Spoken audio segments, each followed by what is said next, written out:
everyone, and welcome back to the IESF. Got some good old European games, and I'm not solo casting anymore. Joined by a good friend, Otomo. Yeah, I'm glad to be here. I did the ISF for a couple other regions. It was great to see you here yesterday. I was like, oh, can I join? And you're like, yeah, come on in. So this is awesome. We are going to be doing some of the European games together. Not all, unfortunately, because the time zone doesn't link up. But yeah, we will be at least doing the first series together, which is Denmark versus Hungary. And you watched the games yesterday. How was were they stomps or were we going to all three games? They were stomps when it comes to the series. Some games were a little bit closer than some others, I would say, and the other detail is the fact that some of those games were very unique in terms of things like drafting, I would say. For example, there was a offlane anti-mage to counteract the Medusa, and I don't mean like, oh, he just happened to build a Vanguard in the offlane and then went to do AM things. No, he played like an offlaner trying to do the mid-fighting and having the Timbersaw farm in the safe lane, and I'm just like, this doesn't work too well, and it delayed the game by like another 15 minutes. I've seen this, some people when they go to offlane anti-mage, they go Vanguard and they go for the Radiance. They're like, I already have Spell Shield, I get physical resistance with the Vanguard, then I get evasion on top of it. And I've seen it work in like, the top 100 games. Sorry, like the top ranked 100 players do it. So it's interesting, but it also feels like it's very niche, very rare that you can see it work.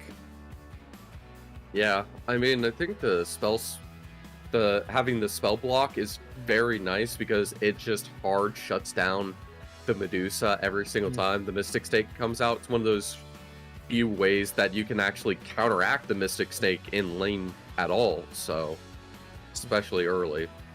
All right, look at that. That's the roster for the Denmark team. It's Own Me, CY, MOH, Risk, and Play. I feel like I've heard the name CY, but I cannot say that I'm very familiar with the other players.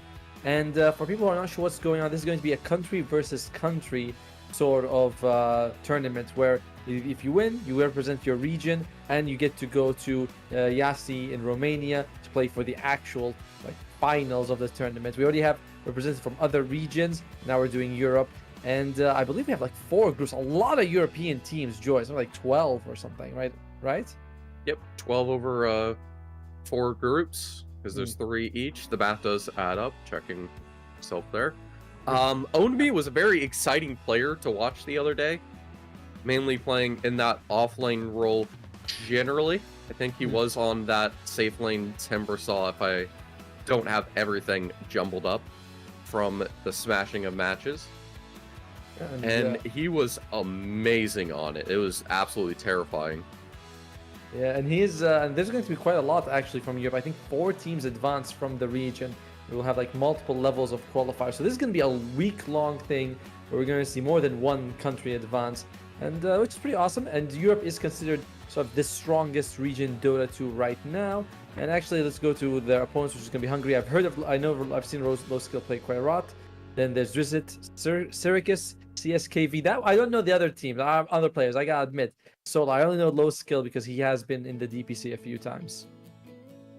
Yeah, this Hungary squad, I haven't been able to see any yet, so it's going to be interesting to see what they bring from the table. We've seen some teams focus on banning the traditional meta heroes. Some teams have just gone and straight up tried to ban every single just position 1 carry. And there's been some other wild things I've seen, so I'm kind of curious what we end up seeing cooked up for us today once we get to that draft in a few moments soon enough. But as we mentioned during the break, I'm hoping to see some more Primal Beast. And from what I understand in this tournament is that if you come first in your group, you get to advance. But in the other teams get to are eliminated. Both of these teams have beaten Wales. Now they're going to go up against each other. So they're 1-0. It's a very small group stage. But Wales is out. Denmark and Hungary. Whoever wins this gets to advance to the next stage and represent Group C, go to the semifinals. Then we sort of do it all over again. It's like I said, it's a bit of a long process, but yeah, you have multiple chances to go through. So, but you win this, you get to move forward, and that's a very big step forward to making it to ISF. And It's like a 50,000 USD prize pool. That's pretty good. It's pretty chunky, especially because you're going to be doing it in this more traditional style, the country representation. I mean, it's funny you mention that because, I mean, there's some deliberations, suspicions of teams like Navi, at least in the CS world, of going potentially international soon, and we're losing a bit of that national representation. No, by the way, I was wrong. It's actually 100,000 prize pool. And yeah, now you can see the standings right now. So Czech Republic has already advanced. Sweden has already advanced. We have France as well. France, Norway, Hungary, and Denmark are still in the running. Croatia and Wales, unfortunately, unlikely to be able to represent their group moving forward. So that I think we're going to be doing possibly both of these matches, right? France versus Croatia. Sorry, Croatia later on. If that one ends up with Croatia winning, we will have tiebreakers. And when it gets to the tiebreakers, that's when things get a little bit wild. I have fond memories of a tiebreaker that happened in CS where how it was handled was just 6 rounds, the traditional overtime. Yep. Between the 3 teams cycling between the same map. And it cycled with multiple overtimes for each one of them because, that wouldn't be easy enough. And on top of it, they tied 2 times. So you ended up having what should have been a 40-minute tiebreaker at worst case, ended up being 2.5 hours, if I recall. No, that was we had that.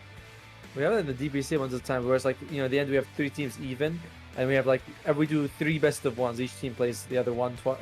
And we've had 3 rounds of that, where it's went 6 hours, and then we're like, okay, that's enough. We're doing this tomorrow. We're gonna continue this tomorrow, and that's kind of wild to see.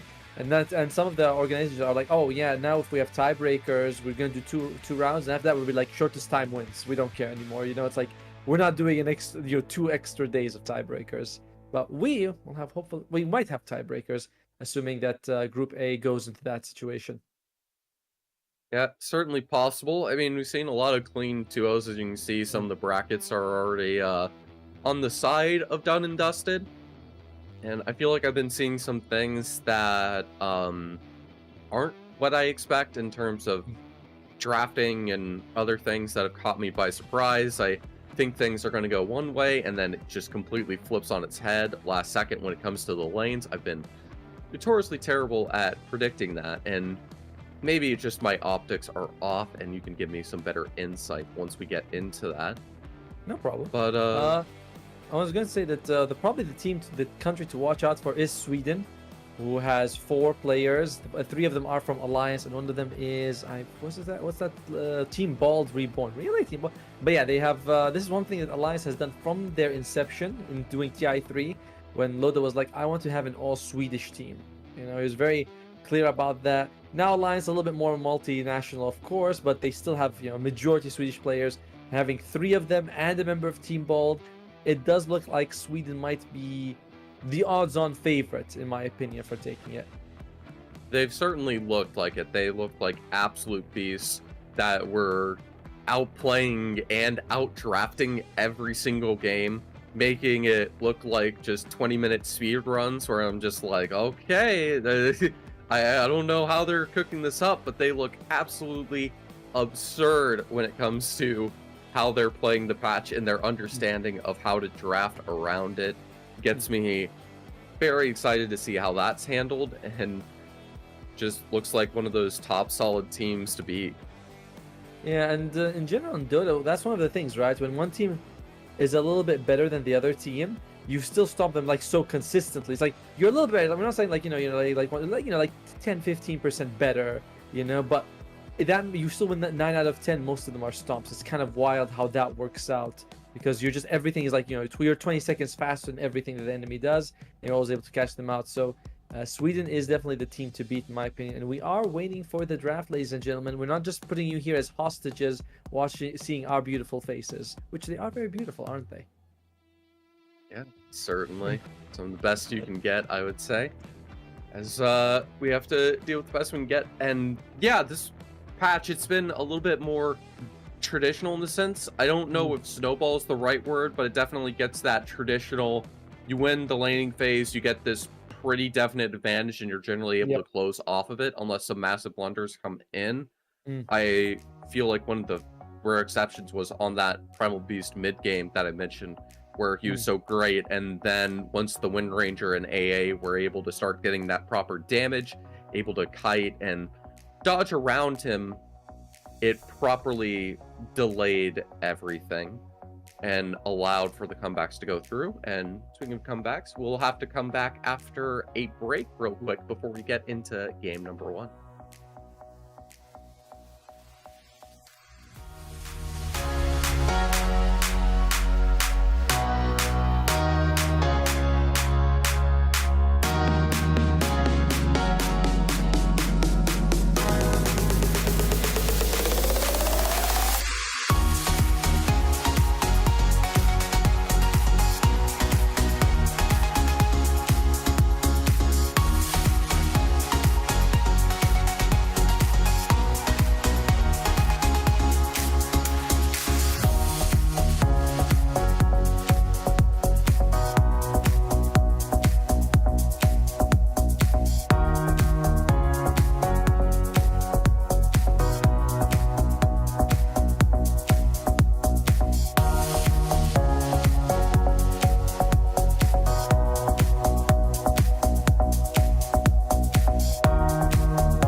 everyone, and welcome back. Had a few technical issues getting that delay, but we're able to cut back reasonably in time. Players are ready to go, so we'll hopefully have a draft shortly. Yeah, we'll see what the teams are going to be going for. If they're going to stick to what they kind of like. You do see that sometimes with this more semi-pro teams where it's like, I like Meepo. You know, it's like, Meepo's on. He's like, I like Meepo. I'm picking Meepo. I don't really care about anything. So that's something that they could do. Or they're going to go very heavy on the meta, where it's like, the same 30 heroes that we're seeing being picked and banned pretty much every game, and that's what they're going to stick to. I actually prefer when players bring their own styles. So that's more interesting to me, basically. If you have your own flavor of what you like, and you just follow what people have. And there we go. The draft is starting, and let's see what we're going to be working with here. Okay, this is something we did see from Denmark yesterday, just instantly banning the Timbersaw, afraid of it, not wanting to deal with it. Seeing what Hungary wants to go with, looks like it's similar, going for the meta bans. In this case, the Spirit Breaker as well as the Undying.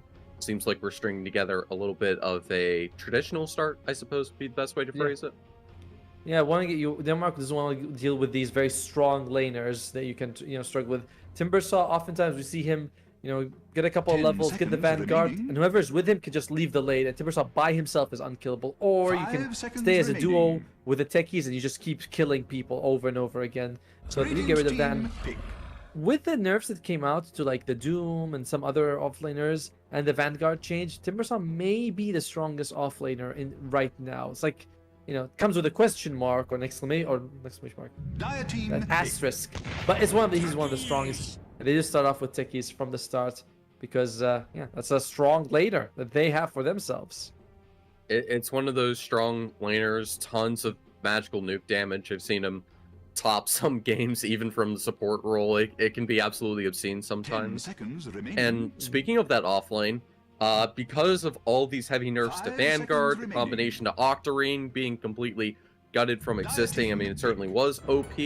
That means one thing that's been great in the offlane is the Tidehunter normally, but we're going to go a different direction than the offlaners. The focus on the Skywrath and the Ember for Hungary.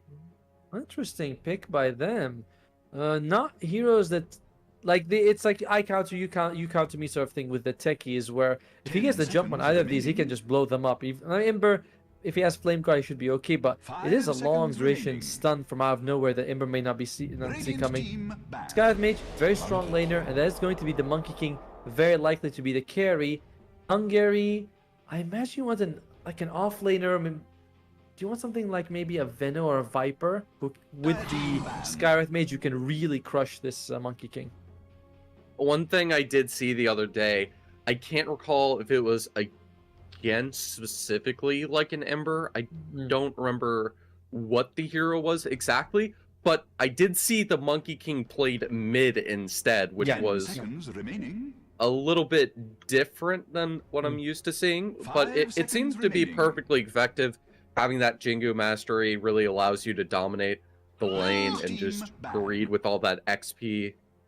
No, it's a great point they bring up, is that Monkey King, in general, Monkey King can be played in 4 roles. From the 1 to the 4, just position 5 Monkey King is unplayable, but even as a 4, you see him jumping around the trees. In mid lane, if you're up against a melee matchup like the Ember Spirit, completely viable, because you can't get those Jingus. There's nothing he can do to remove the stacks. There's no dispel that he has, so it can work pretty well for you.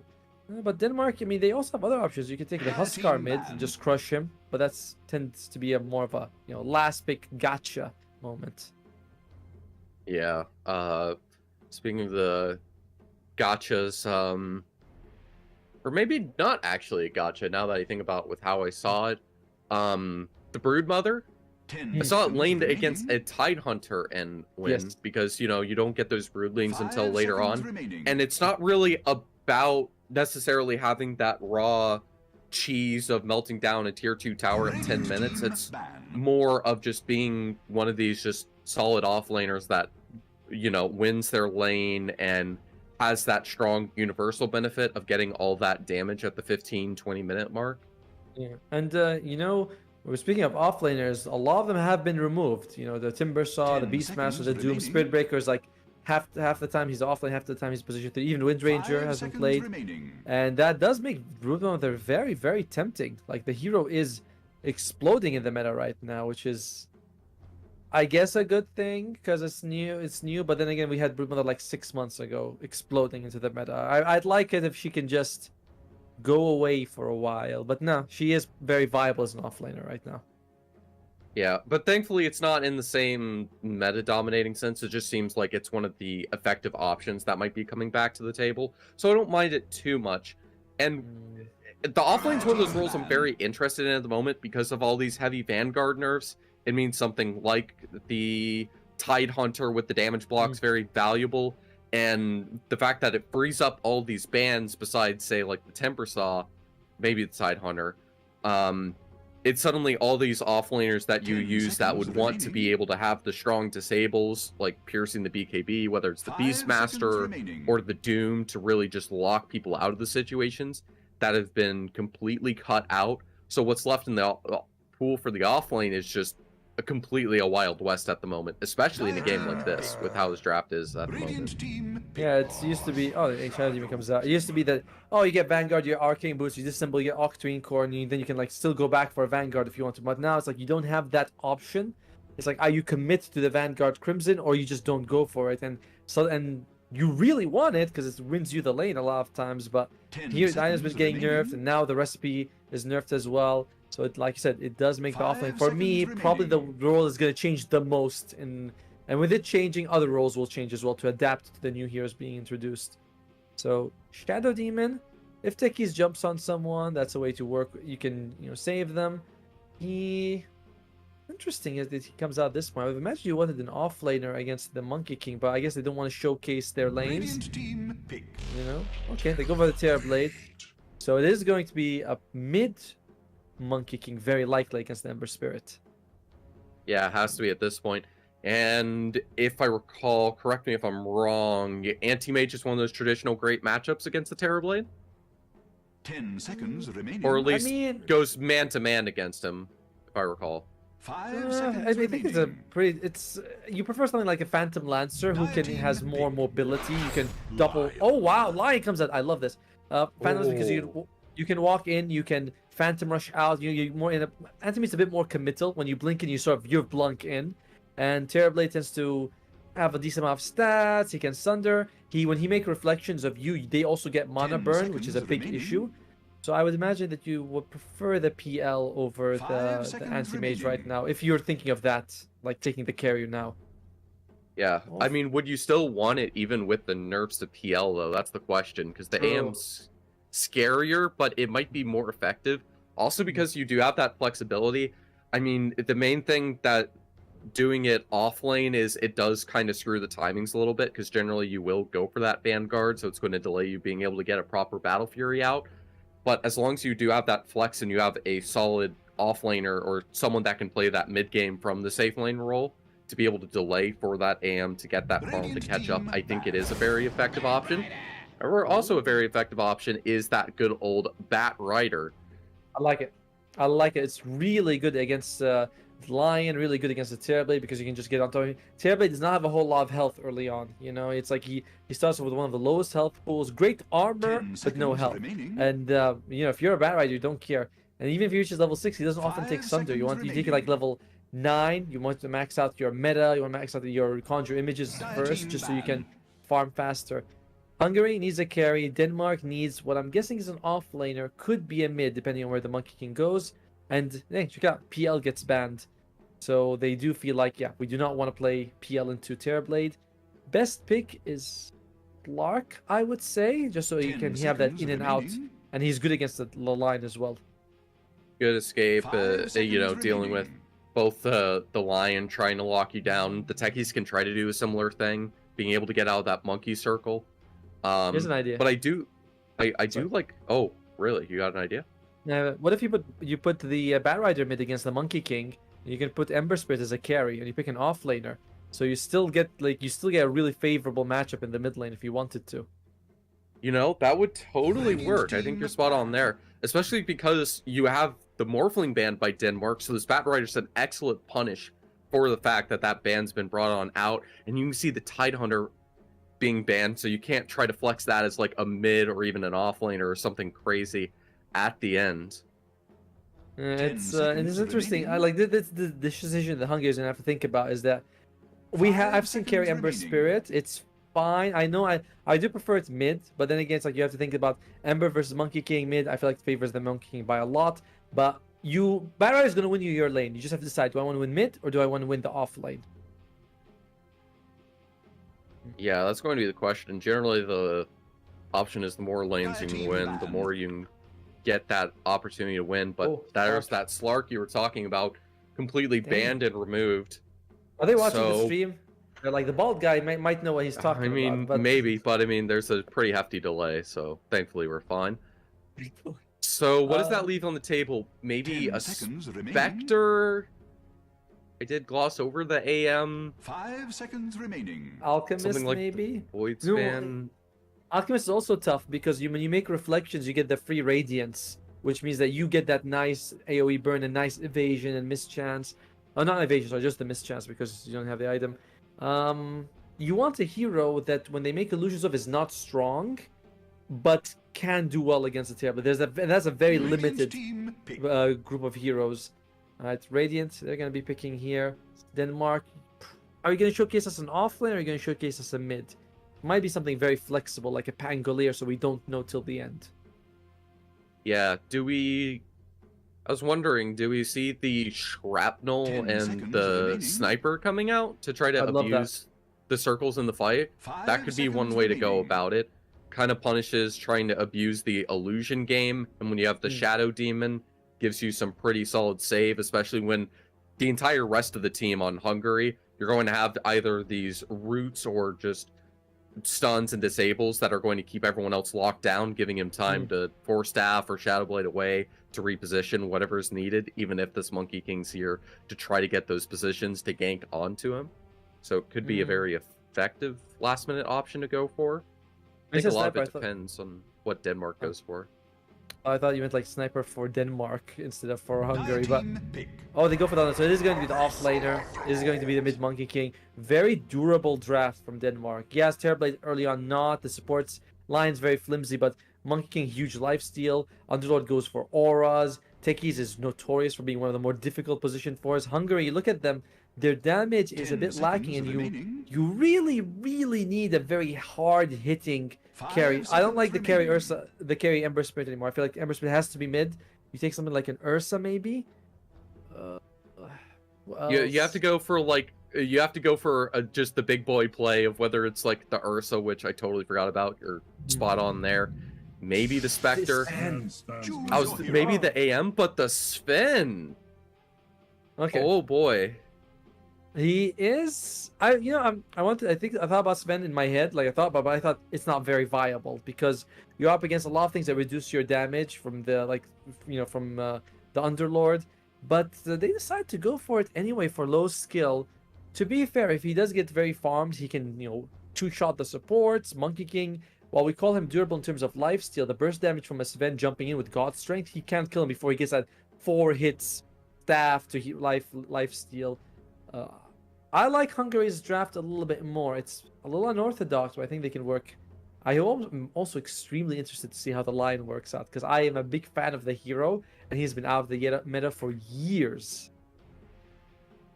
Yeah, and I have to wonder just how do you build? I'm pretty sure you go for the things like the Mask of Madness, maybe the Echo Saber, right? Yep. On the Sven. So you're not exactly the classic Daedalus, the stuff like that. So there isn't too much building of, say, the stat items. Yeah. So the base damage that's going to be nerfed from the Underlord isn't going to have that much of effect. Sure, it'll gimp that Sven ult a little bit, but the real heart and the hardcore portion of that damage should still be coming through from him. And you have that cleave to deal with any Manta or other illusions that come out from Team Denmark. So it might be a little bit of a sleeper pick and a good one to bring out. Yeah, to be honest, I'm not sure if I like. Do I like it completely as a Sven pick? I would say not really. I'd prefer to see one of the band heroes like the Pia and the Slark, but I do think it can work. And I have to see what he's going to build because I imagine it's going to be the Harpoon, the BKB, Satanic. That's what we usually see on this hero, just so that you cover all your bases. And I don't know, I'm excited. Like I said, I'm excited to see what we can get out of the line in particular in this game. Yeah, I mean, it'll force Denmark to go for some Scotties, but I feel like Mm. I'd rather have the benefit of the AM with the spell block and the Manta being able to have those multiple defensives rather than just going for the raw strength and damage. Oh, did you see that? Starting, I just can we look at that again? Man, iron branches are just everyone's like iron branches. Stats are so like valuable at the moment right now. Although Master Risk starts with none, he's only got the magic stick, and the rest are all consumable items. You can see Skywrath Mage though with an extra 5 stats coming in, but will they help him? Yeah, I think it's a bit of a balanced game as we get into this immediate initial Team 1 team fight. Blood Grenade connecting on both the Ember and or the Lion, so that'll be first blood picked off Syrinx. And that's giving it to that Underlord too, which is even more devastating as it's going to give him that extra gold to build that Vanguard early. And also, it does, a little bit of experience for everyone. Look at the high fives coming out here. They're really happy. I will say that Hungary might be the slightly better team on paper. That's where I'd be, like thinking about it. Yeah, but that's where I'd be putting my money, to be frank. But yeah, Denmark with a good start. And Underlord, if you can get that fast Vanguard, that add a couple of points in Atrophy Aura, very hard for Hungary to kill him. Very hard indeed. I mean, the Shadow Demon can try to kite through the full counteract the stuns back and forth, and it's going to cost the Shadow Demon quite a bit trying to go in because that blast off connects and the Underlord comes back. I think he should get away with his life, just barely. Firestorm? Oh, the Firestorm is able to come in and confirm it. So that's 2 kills for the Underlord to start off this game. Yeah, if he wanted to, he has the 2 gauntlets, so he could make a soul ring, spam the firestorm, and that is going to be like a lot of harass, along with the atrophy aura for denies, for reducing damage coming out, and suddenly this Underlord is gonna have a really decent time here. On top of the Techie's mines, it's gonna force magic wands to be purchased before anything else. That's also another problem. That it's like the harassment will be pretty huge. I was gonna talk about the mid lane, but we're back top here, and you can see Sky is gonna. Sea Sky? Is that what can we call him? Sea Sky? I think that would be the best way to call Shadow Demon. Go with that. Sea Sky. I mean, there's low skill. No one calls him low skill. Like one. It's 2 words, so we got low skill. But yeah, top lane pretty solid right now, and the Shadow Demon is taking some damage. Even low skill is also taking a little bit of pain here. And can we click on the Underlord for a second? I want to see, is he going to go for that soul ring or not? We'll find out eventually.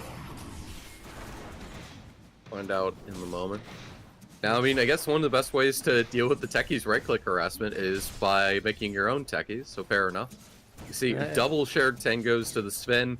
The first thing he purchased was that magic wand, aware of what he's going to have to deal with. And speaking of wands and spells being used in play, Blood Grenades getting chopped on through, the Skywrath trading with the Lion, getting the Bat Rider some damage, but of course in that safe lane, that harassment keeps on going. That Shadow Demon's been taken out once again now by the Techies. Pretty scary, because while people will say, well, at least the Terrorblade the Sven's getting it these times. Like, yeah, but if your support keeps dying, your Sven's gonna start suffering as well, because he's gonna be playing 1 versus 2 for a while the respawn, the TP comes out. Solar, should be all right. Just barely all right, but I mean, he's not going to have that much innate regen or way to sustain in the lane. It's going to be even more difficult for him to get the harass, and with the Wukong mastery, with the Boundless Strike, able to get so much damage in. And with it being that raw physical, relying on that Boundless Strike, not only is he back up to full, but this Ember's going to have to pop his full bottle just to get the heals off. And he is doing an amazing job. We talk about this matchup being favored for the Monkey King. We're seeing, he's doubling the CS at the moment. Until a couple of creeps went to the Ember Spirit, so no longer doubling, but he is still doing a really good job. And he's trying to follow him into the ruins. And Ember Spirit is like, please, for the love of God, can you get off me? He could balance strike him if he wants to, and there you go. So he gets those Jingo stacks. And with those on, he has an easy time getting last hits and denies. Oh, Master Risk. I've played this Lion versus Skywrath matchup a few times. It is brutal on the Lion. Very difficult. You take so much damage from the Skywrath Mage. No easy way to get that harassment. I mean, we can see like you try to back walk a up to little this. bit of the farming. You want to walk up to this guy, maybe he hits you with a concussive bolt, and you're like, oh crap, I can't actually stun him. Then you have to walk away while he shreds your ass. That's also not fun at all. You have no way to get away. It's so annoying early. The one thing is it does cost the Skywrath a bunch of gold trying to get that mana regen, so I can keep up the harassment the exact same way. It's kind of costly for the Undying to get that harassment as the support. And a lot of times So we might. I was gonna say sometimes we do see the Sky Mage get a null talisman or two just because that you really benefit from intelligence. You know, your arcane bolt damage is relying on it. It's helpful. And CY again with the Jingu. He waits for the Sly Fist to come out, so it's not so he can't like be dodged. And look at that, one more hit. Besides, he's gonna find. Oh, Sky Mage is here, but not committing for it. Yeah, because one way you can, counteract the magic barriers by not dealing any magic damage at all. Just get the raw physical. I think he's just letting too many boundless strikes to really get that Jingu mastery off to happen. Just not respecting him enough and trying to get the last hits with the Slave Hand instead. So he gets way too much lifesteal off. Fortunately enough, the techies won't be able to connect on both the Shadow Demon and the Sven, so no kills confirmed in the lane yet, as that Shadow Poison will be able to create some more harassment. I completely agree with you what you were saying, by the way, about the fact that Flame Guards is like you counter it by not having magic damage, but he's actually maxing out Flame Guard. He's got 2 points in it, so that means that he has less Sleight of Fist points. So the cooldown's still low, much harder to dodge those boundless strikes because you just don't have as much time. Oh, I think Shadow Demon doesn't have enough mana for a disruption. Now he does, but it might be too little. One more hit. There you go. Killing spree for the Underlord. 2,000 gold advantage for Denmark. Damn. And this is only going to go from bad to worse. Not only does this man have disgusting right click from all the damage and the kills going on through, but he's just going to just be able to keep building it up.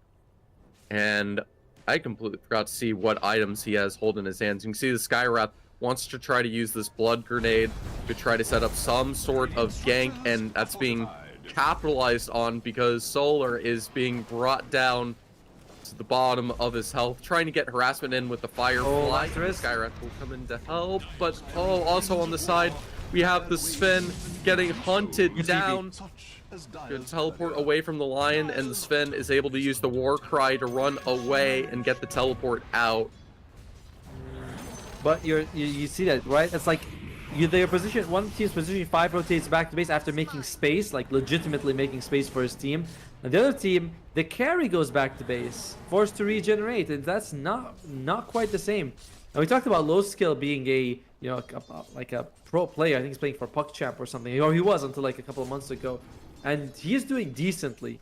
But the rest of the team, not so much, and the lanes are suffering. Top 3 CS, all on Denmark's side, 3,000 gold for them. He's not really getting the support he needs on this event for now. I mean, with how rough it's been for the Sven, I'm honestly amazed that he's been able to, besides just having to teleport away just now, end up slightly falling behind in CS, but he's going to recover and tie that up as this wave comes in. The fact that he's getting absolutely dominated in lane, but still keeping up in the raw damage seems to be connecting well. It's a nice stun. The Skywrath rotation, if it could get there in time, beautiful dispersion, and now the full spell spam should be able to confirm the kill. Just a little bit of Firestorm harass on the way out the door. One nice thing about the Underlord that he's great against physical damage, but the Hungary supports, they don't do a whole lot of physical damage. Pretty much all magic, spam for the Shadow Poison, everything from the Skywrath Mage. So it's a good, like, you still have a lot of HP to chew through, but you have your spells are very useful. CY, oh, the double silence. This could be a big punish.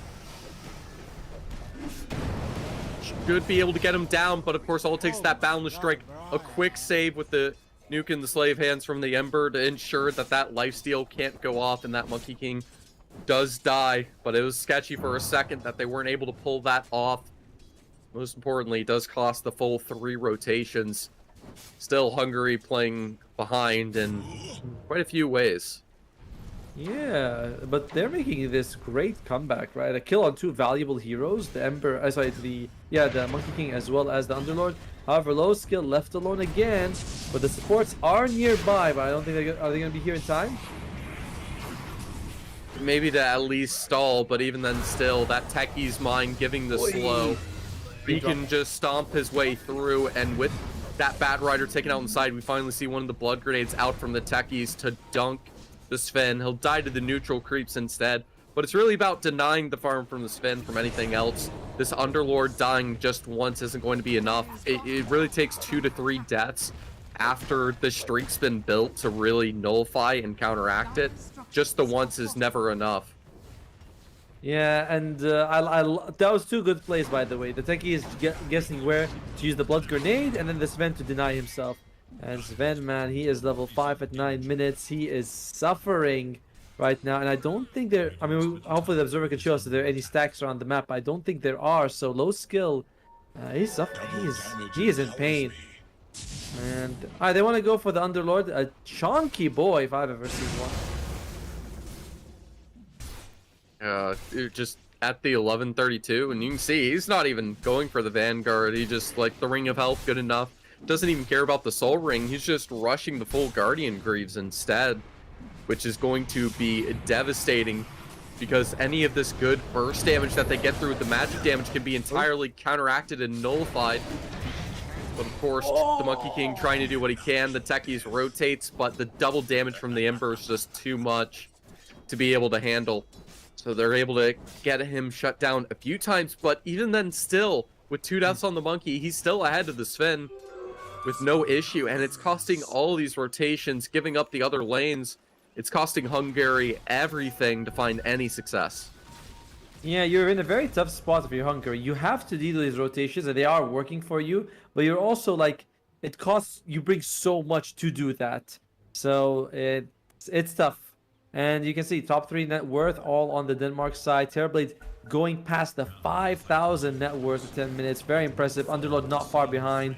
And on the Hungary side, you can see that Solar, he's struggling, but this could be a good kill for him if he can get it.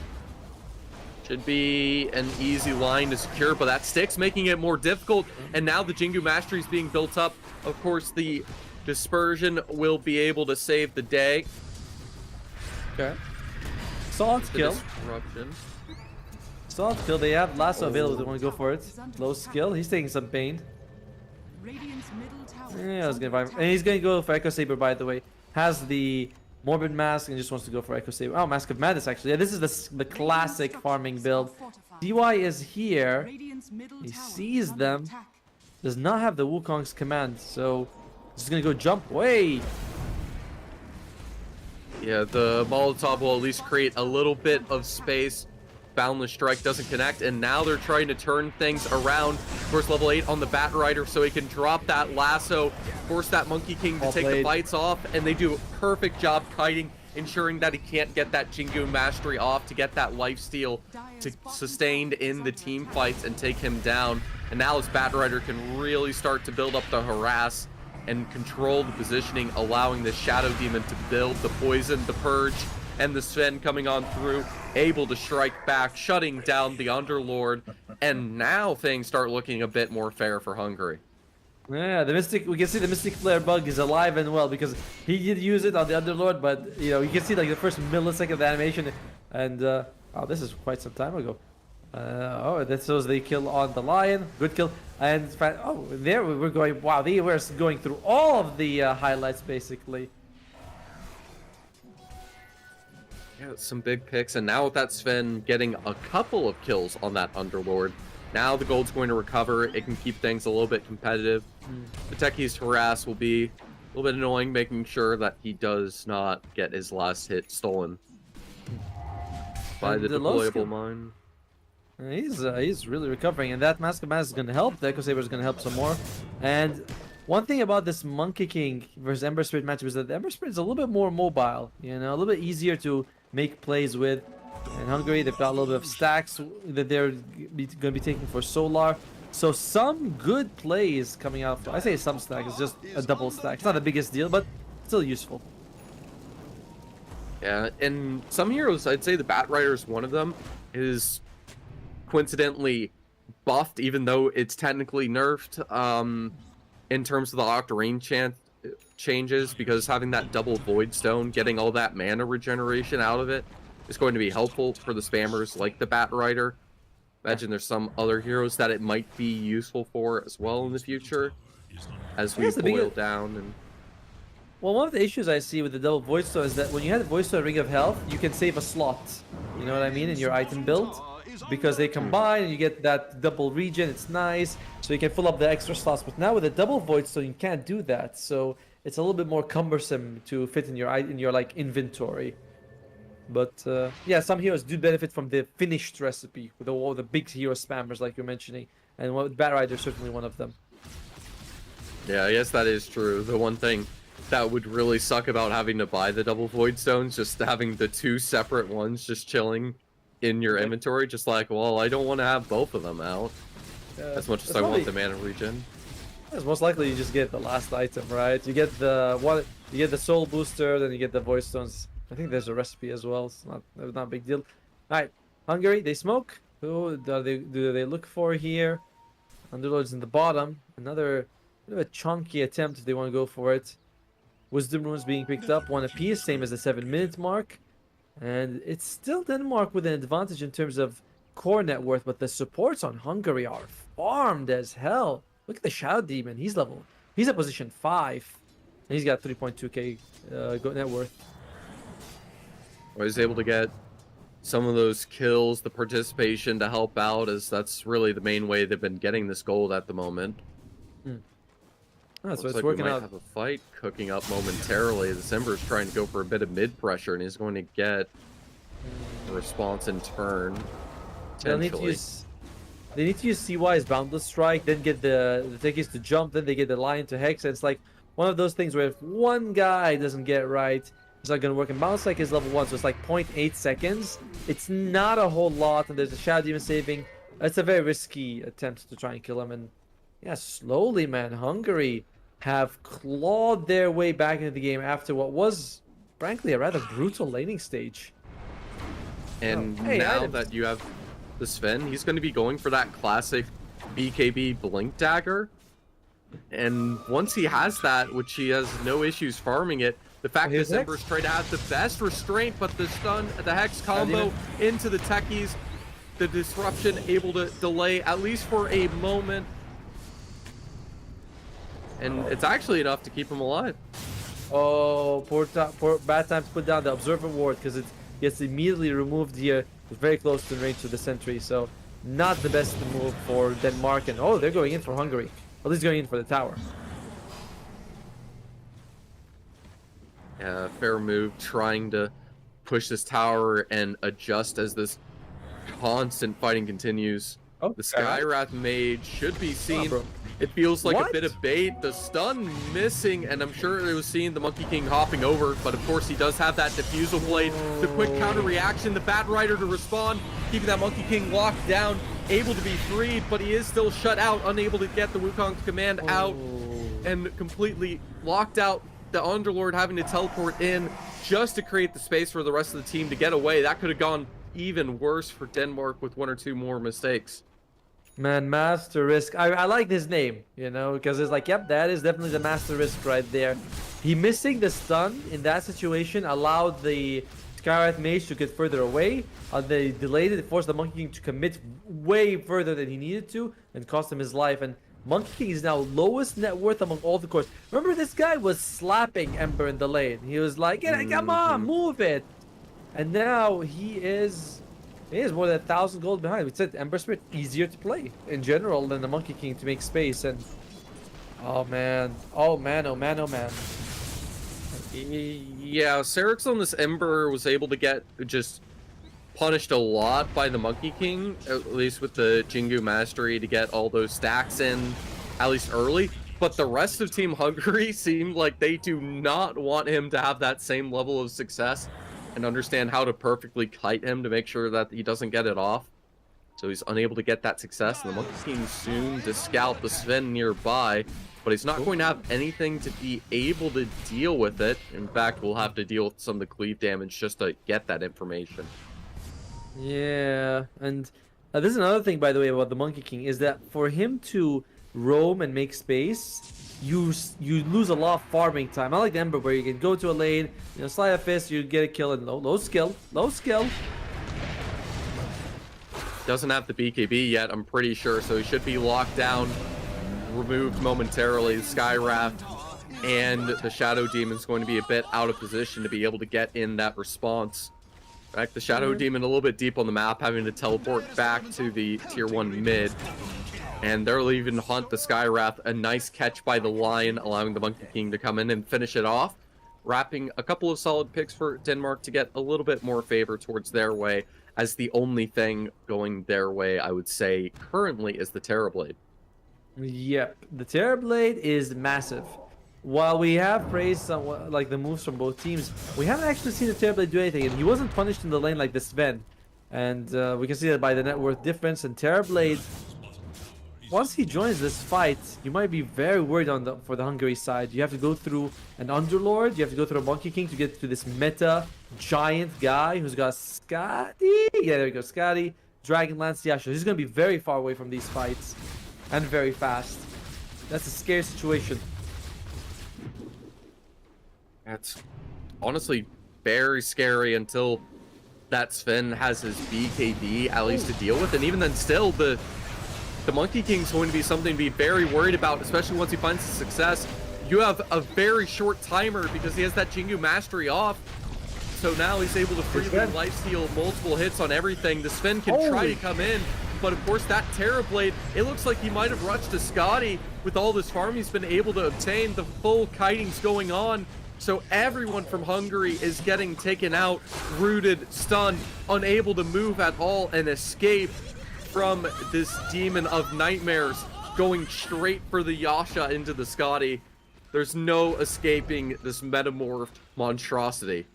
You know who else can't escape? Roshan, quaking in fear, and he's gonna be coming out. He's like, guys, I'm here, kill me now. Oh man, like we saw low skill go in, and Mo or MOH, I'm not quite sure how to pronounce, but he's like, yeah, I just slapped him a few times, just BKB. He's like, okay, I can't take this. And you know, which is the Dragonlance, the Yasha, Scotty. He hits fast, he hits hard, and he slows the enemies he catches. What's the win percentage? The win percentage of Terrorblade? No, it was of the team. There's that icon there. We'll see if I preserve her. Oh, gotcha. Yeah, the win prediction percent or whatever. Yeah. I imagine Terrorblade's win rate, this is from the pub scene where it's a little bit harder to play the hero, and they get this nice pickup on the Lion, and you can see, look at Sven, he gets chonked, absolutely chonked, just moves away. I mean, he doesn't die, sure, but he still basically loses everything. Sirix dies. Solar also. One hit from the meta. Sorry, not the meta. The Sky slows them down enough. They're going for more. I mean, the Purge with all of the harassment of the Sky, and the Shadow Demon is Sky able to get some decent damage in. Bat Rider going back to the jungling. But again, you can see the Sven, even though he's just 1k behind the Terrorblade, I have no idea what he's supposed to do against the Terrorblade, let alone when you add the Monkey King on top of it. Sure, he has this BKB now. He's soon to get the Blink Dagger. But you consider low skill stuck in this situation where this Terrorblade went first item, core item of the Scotty. So the lifesteal and everything like that's going to be hard countered. The Sven can't sustain through fights as much as he'd like. Sure, they got the Monkey King. We'll be able to get him down twice with no issue. And will be caught out of position, trying to push that tier 2 a little too much. But this Terrorblade's nowhere around. He's able to freely go back to farming to snowball even further out of control once he has that metamorph in next team fight. And I have no idea how Hungary is supposed to deal with this. I have an idea. You just disrupt him and you make copies of him. And the copies will be doing more damage. That is the way that you can deal with the Terrorblade. That's the best option, honestly. So if you can get that, the problem is getting the Shadow Demon close to the Terrorblade without him getting smashed. But if you can do it, I see Sky. He's got it. He's got Force Staff, Windlaze. He's got the Eye of the Vizier. So he's got the cast range and the mobility. He should be able to make copies of the Terrorblade. By the way, do you see what Denmark has? They got 4 Rings of Aquila. Just everyone wants that good old mana regen. And to get that little bit of raw stats, I mean, fair enough. I mean, it's good. Make sure you always have that armor. And even if one person goes down with the Aquila, you still have it up. And of course, you can see not only does he go for this focus on the stats with the Eye of Scotty initially, the follow-up with the Manta style, this is one of the tankiest early Terrorblades you could ask for, going directly for this build. And the shard, getting this shard is going to be nice for Team Hungary. But I feel like the point of the Sven's to blink in and get this burst pick-off on someone. But this Monkey King's innately really tanky. This Terrorblade's building all into the tank. This Underlord has the pipe and the Guardian Greaves. I don't know how the hell you're supposed to kill anyone on this team.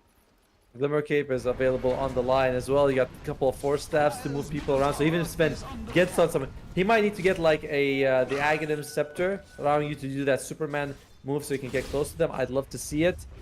But yeah, it's completely what you said. Terrorblade is a monster, and they're gonna have to find somebody to deal with their smoke up. You might want to go behind, but no, they're going straight up for it. Yeah, going directly into this engagement. Beautiful Sunder from the Terrorblade. You get a perfect burst on the first light, but you can see the Sven, he's getting the kill, but it's taking him an Aeon, and the Monkey King's able to eventually come in to support from the rest of the team. I think the Guardian Greaves has already been used, so they're unable to get off any more heal and sustain. And the recovery goes in to actually turn this around, and it's a full wipe of Team Denmark. Surprising damage coming in from the Skywrath and the Shadow Demon to save everything. Yeah, as tanky as the Terrorblade is, you know, magic damage just doesn't care about armor. It will shred him, and if he was silenced up. And they didn't make any copies of the Terrorblade with the disruption, but you can see like everything came out with the lasso. He does lose his life in the end. They fought a lot inside the Wukong, and you can see they suffered for it. But afterwards, the cleanup crew was right there. Great support staff, the Shadow Demon and the Skyrath when you want to do damage. Like, these are some of the more damaging supports out there, and paid off huge in that fight. I feel like it's a matter of time until this Terrorblade gets the proper damage in to really be able to counteract this situation.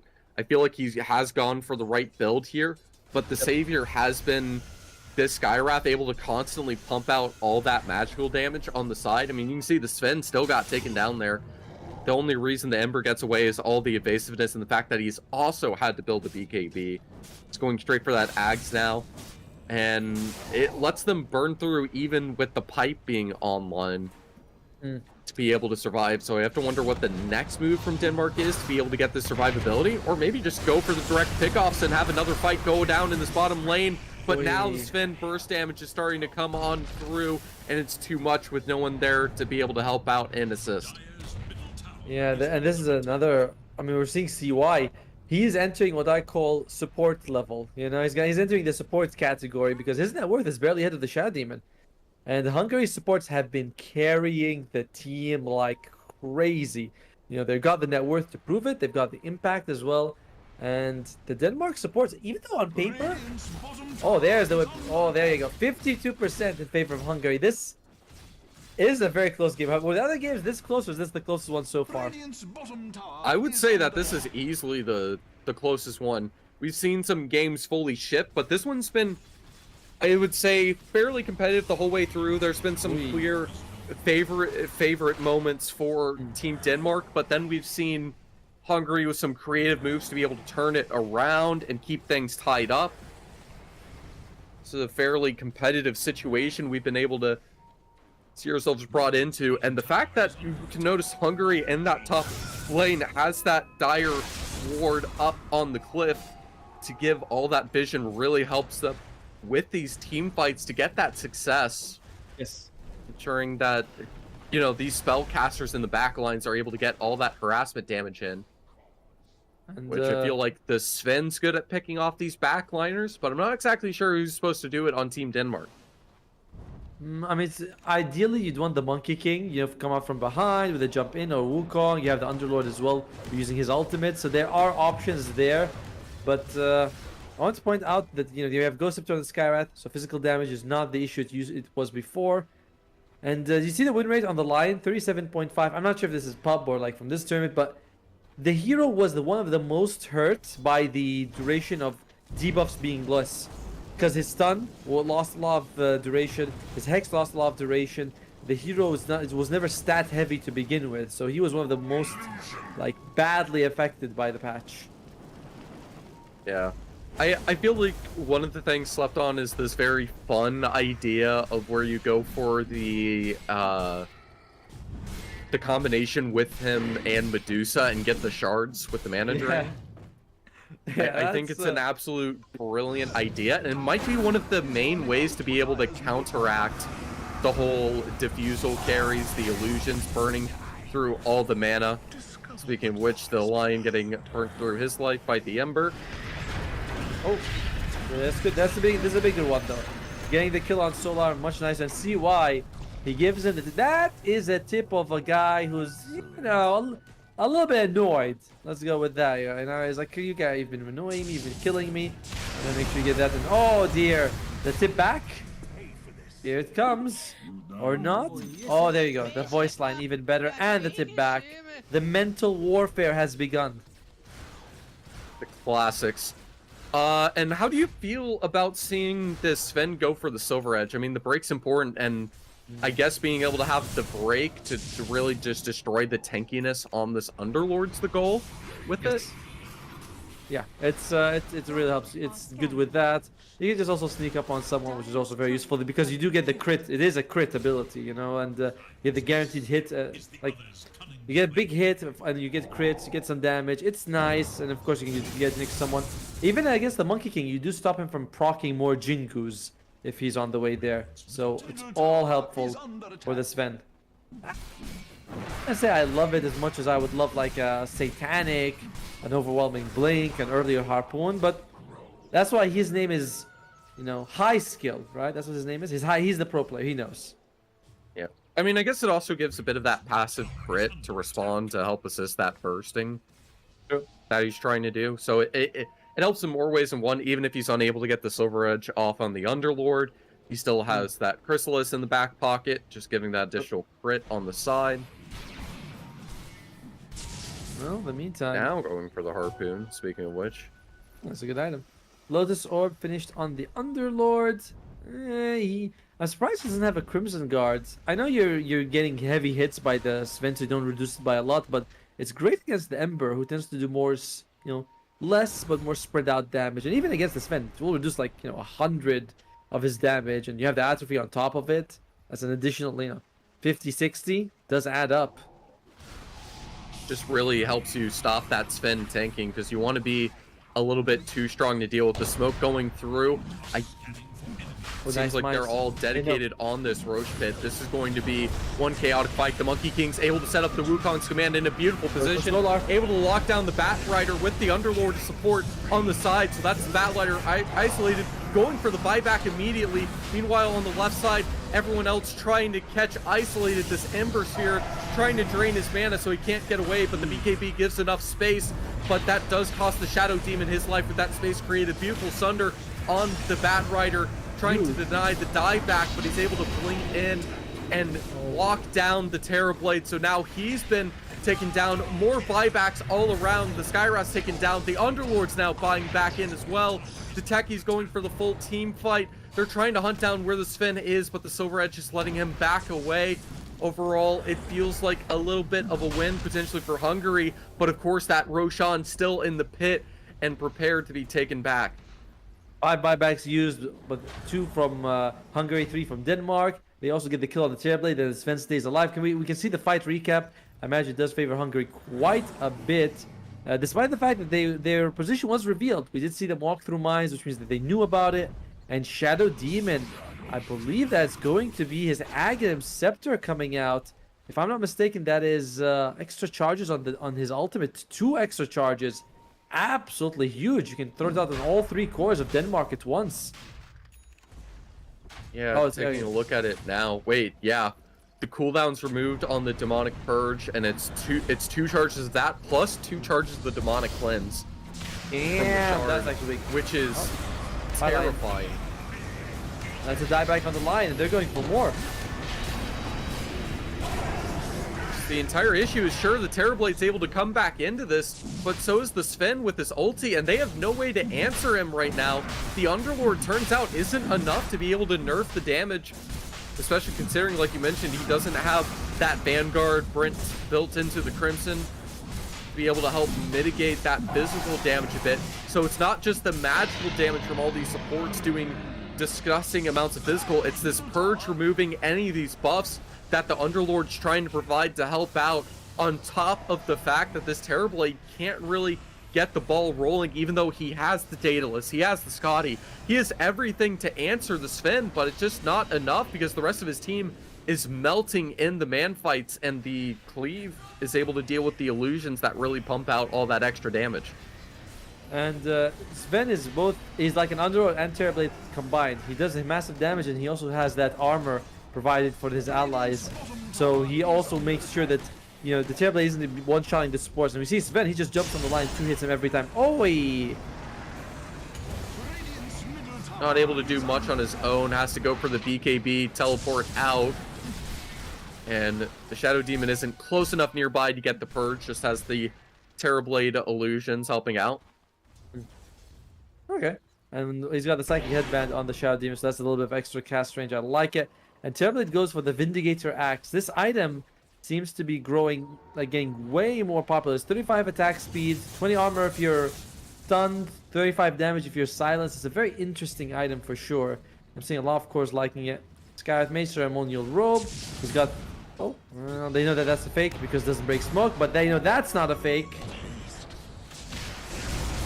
Yeah, I mean, it's a nice passive, but again, you have all these purges and everything going off. I don't know exactly how it interacts with that, but I feel like it's not going to benefit you that much.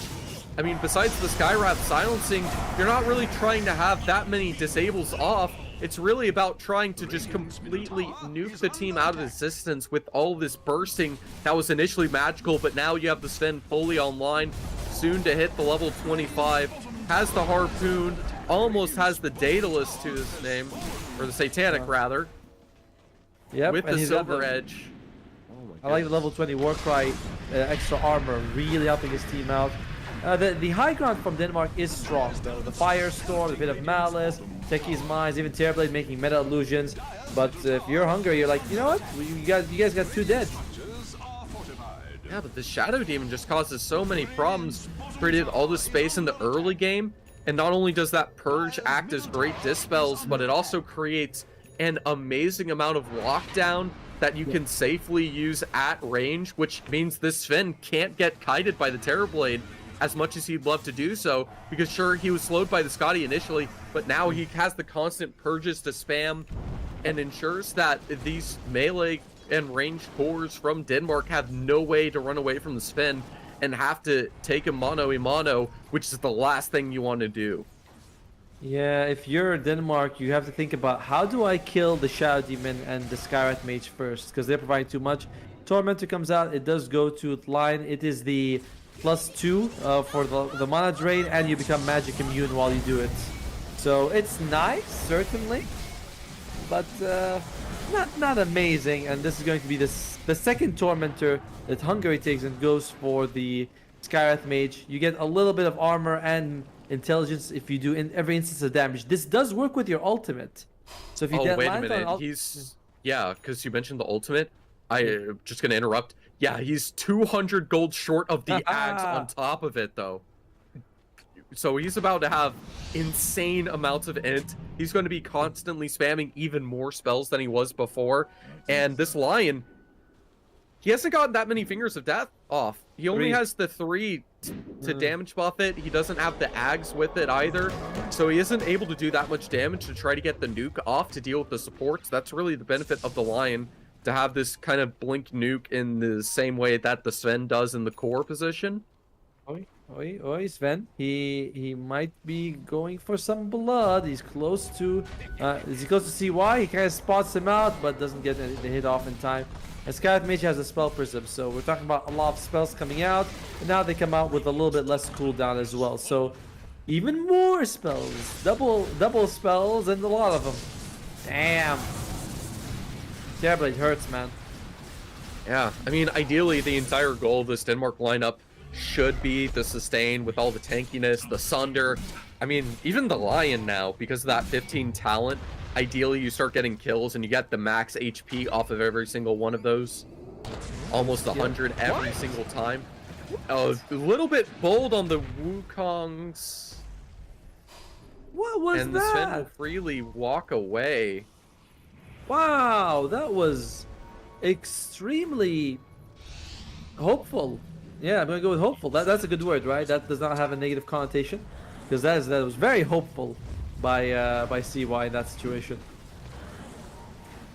Yeah, that was a little bit too late, and now they don't have it for at least a minute or two.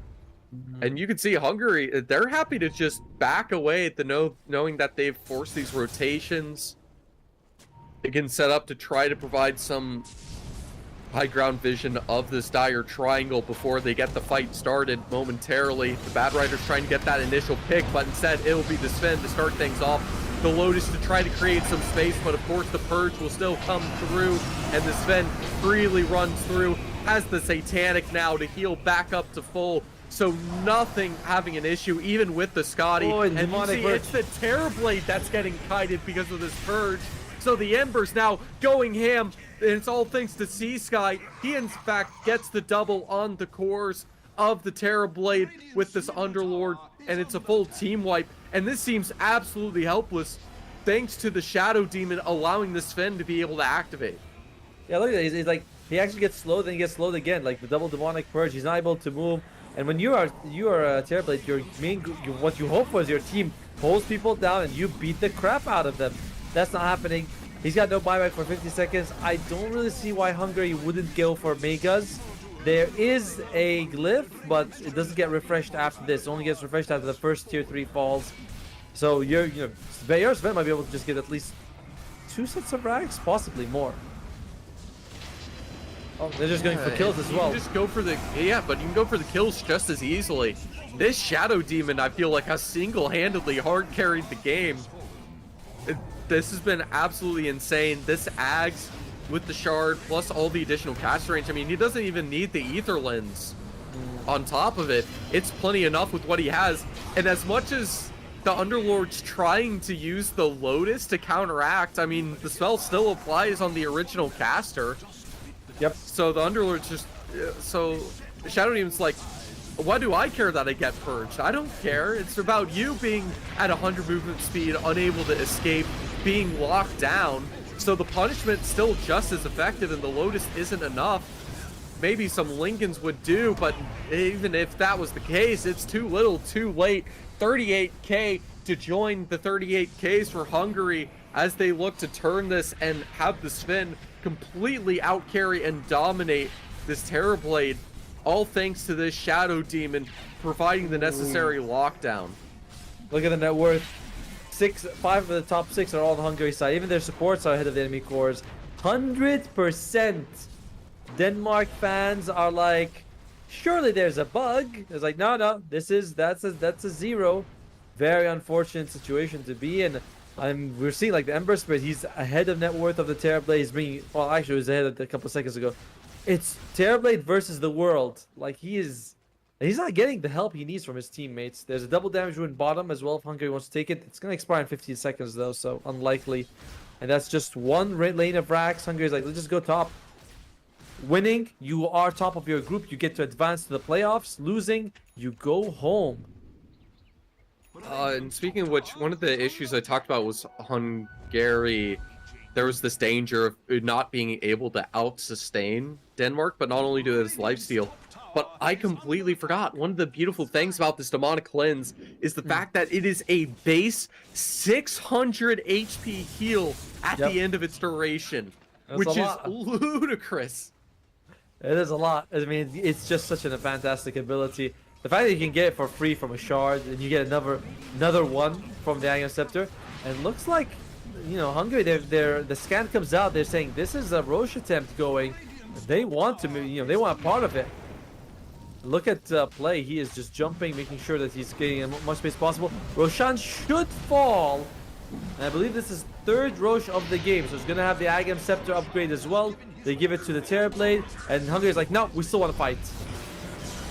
Why wouldn't you? I mean, even with all of that gold that's been given to them, it's still 30k in the favor of Hungary, and that's for good reason, as the Sven combines them all together. This Terrorblade trying to 1v5, but there's no way in hell it's going to be enough. Trying to kite the Sven successfully, but the Shadow Demon on his own is enough. Doesn't even need the Sven to participate. They understand it's all over. There's no way out of this. This Shadow Demon has won Hungary this first match. This is going to be the first ban of the next game for sure, as there's no way for anyone to fight against this. No, it was really well played by Hungary. Really well played. We talked about from the start, like mid lane went to the Monkey King for Denmark, but this doesn't matter. The support staff was just so good. Even bottom lane, we saw Solar suffer, we saw the Sven suffer, and we're like, the cores are even, but not the supports. The supports were really racking up that net worth. We're seeing the Shadow Demon like 3,500 net worth, with the other supports like 1.8, 1.9, and that really made a difference in the end. So they gave Sven low skill the time he needs to farm. CY was able to do much better rotations than the Monkey King, which we said, Ember, yeah, you lose the lane, but it's easier for you to make a comeback. And Barrett is also just a couple of lassos. Underlord, no real impact in my eyes. I mean, there's a reason he had no impact. It's because the Shadow Demon just nullifying any of the buffs. I mean, even the Sven just in case with the Silver Edge, which almost feels like overkill if I'm entirely honest at this point. To try to handle it. Who's gonna get the MVP? Of course, it's the core. All right. This is how production is like. Yeah, we're like, oh yeah, we're core players. Low skill gets it. He deserves it, honestly. After an abysmal laning stage where he was punished a lot, he managed to make a great comeback. And I like his item build. Like, he went for the farming item build. He was confident. He joined his team early, and he just ran circles on the Terrorblade. So he earned it, I suppose. This is absolutely terrifying. I mean, I'm taking a look at this, taking the notes. I mean, I don't think we got to see it featured at all, but with the Shadow Demon, a level 20 talent includes plus 10% on the Disseminate shared damage. You can also get a plus 200 additional heal and damage on the Demonic Purge, as well as 2 charges of Disruption or turning the ult into a 30-second cooldown, plus the fact that the Axe gives you the 2 charges on cooldown. This might be one of the best scaling supports in the entire game at the moment. I mean, we can exactly see why. I'm convinced that he's still the reason they were able to single-handedly carry this. I mean, the Sven does have to play the execution to perfection to ensure that the Terrorblade isn't able to freely get that much off, or that the mistakes aren't made, that the techies and the Lion is able to fully shut him down with a bad BKB timing or anything else like that. But, I mean, it just goes back to the Shadow Demon. This is one of the best performances I've ever seen. Agreed. Like, he did really well from all stages, like you're mentioning. And we saw also this guy with Mage. He went for his defensive item, the Ghost Scepter, and they were like, we don't have nullifiers to deal with it. So he just, you jump on me, it doesn't matter. Whereas on the other side, Sven, like Lion, how many times Sven blinks in, 2 hits, he's dead, and we just get no impact from him. It's just a massive support difference. But that is game 1. Denmark could make a comeback in game 2 and 3. They'll have to have a bit of a better draft, because execution-wise, it was okay in the laning phase. Like, they did well in the laning phase. Just has to be that supports are a little bit more comfortable with. That could be the clincher for them. Yeah, that could be the clinch indeed. And of course, I mean, again, just so much damage. I mean, I'm just absolutely flabbergasted out of that one. That did not go the way I expected at all. But of course, we will have a short little break to get a little bit of recuperating before game number 2, and to see if Denmark can find a way back into the series in game number 2.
One purpose, one dream, one rhythm, one step closer to glory. They say history remembers the winner. So who will be the ones writing the future?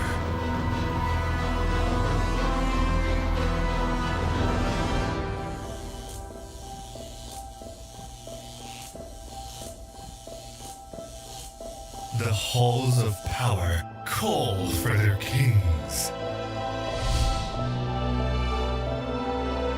The ones who won't back down.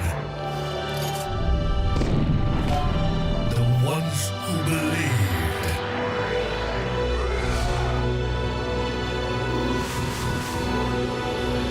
The ones who knew that over 100 nations can't be wrong.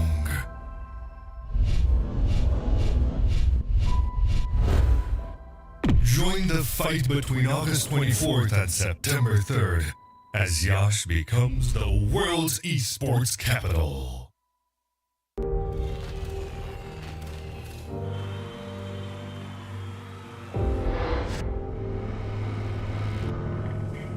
In the heart of Yash, Romania, the world's top gamers have gathered for the ultimate showdown. IESF brings heart-stopping matches across a variety of gaming genres in an electrifying experience that celebrates the passion and dedication of esports athletes from around the globe. This is more than just a tournament. This is where champions are born, legends are made, and anything is possible. Get ready to witness the ultimate display of skill, strategy, and heart. The IESF World Esports Championship. It's about to take your breath away. Do you think you've got what it takes? The challenge will be tougher than ever.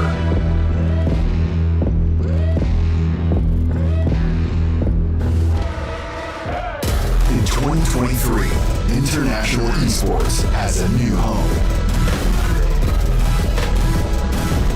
Over 100 nations fighting for the championship in a celebration of everything that makes esports great. Who will rise up to the challenge? Who will be the world champion?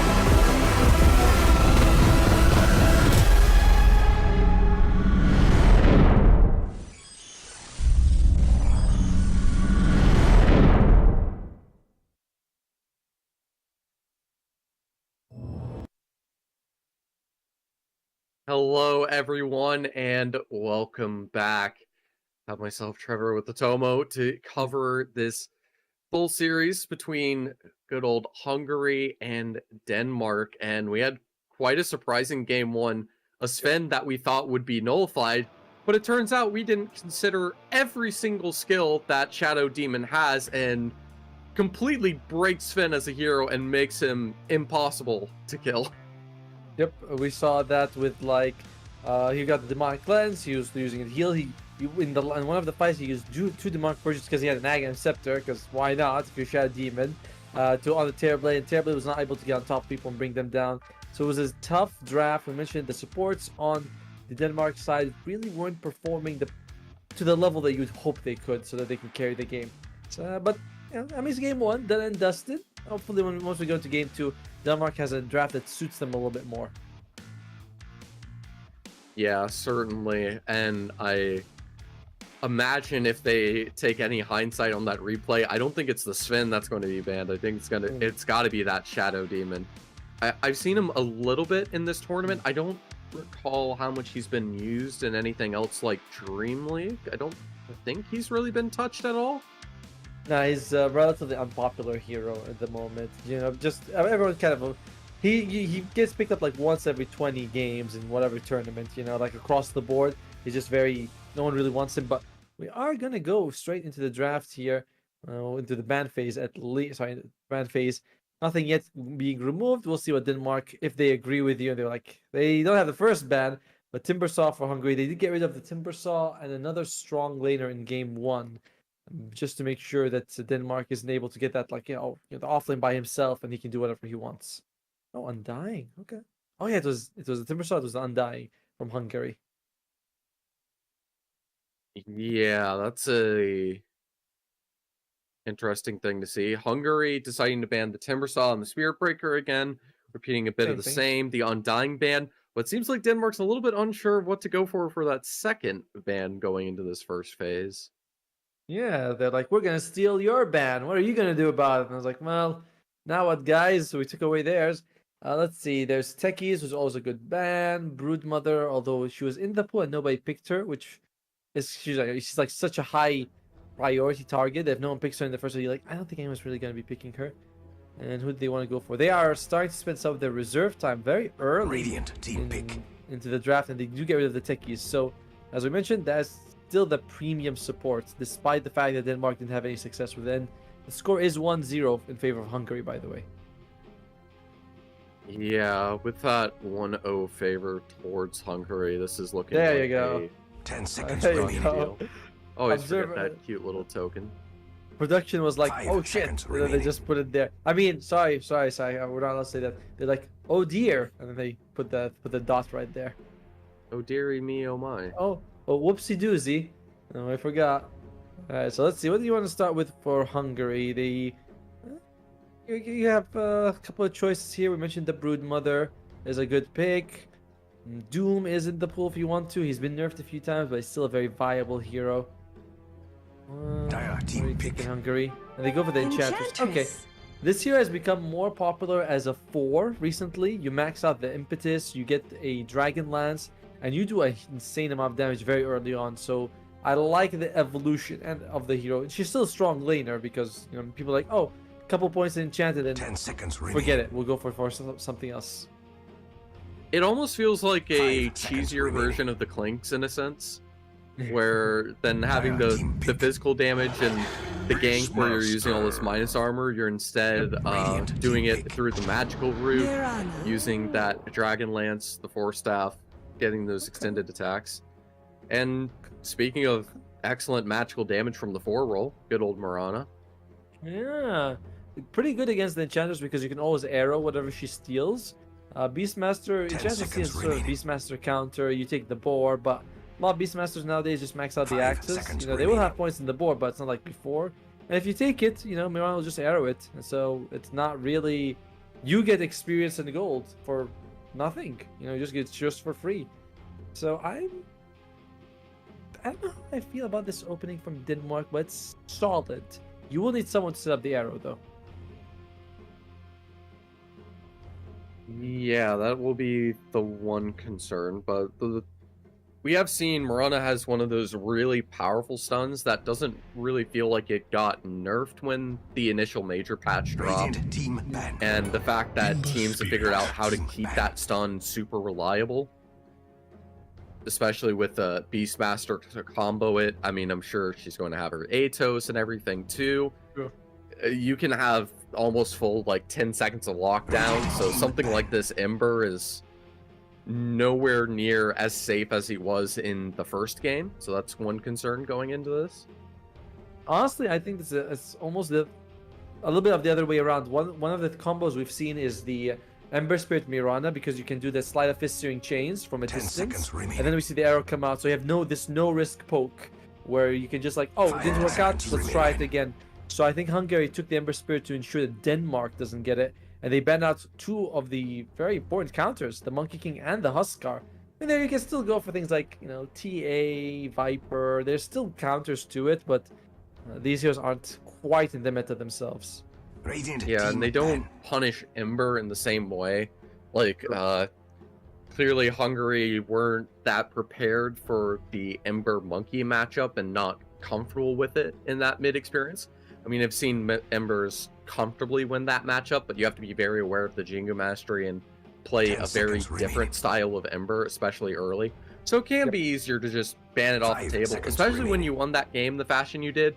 You can just remove whatever you want. And Denmark, I think they've been a little bit lost on what the problems are, trying to ban out things like the Bat Rider. I don't think that's the solution to this. I think it's okay if someone gets the Bat Rider, even if it's Hungary. That's not where your problems lie. You were constantly shutting him down early, mid, and late. Sure, there was some annoying pickoffs, but it wasn't really that much of an issue.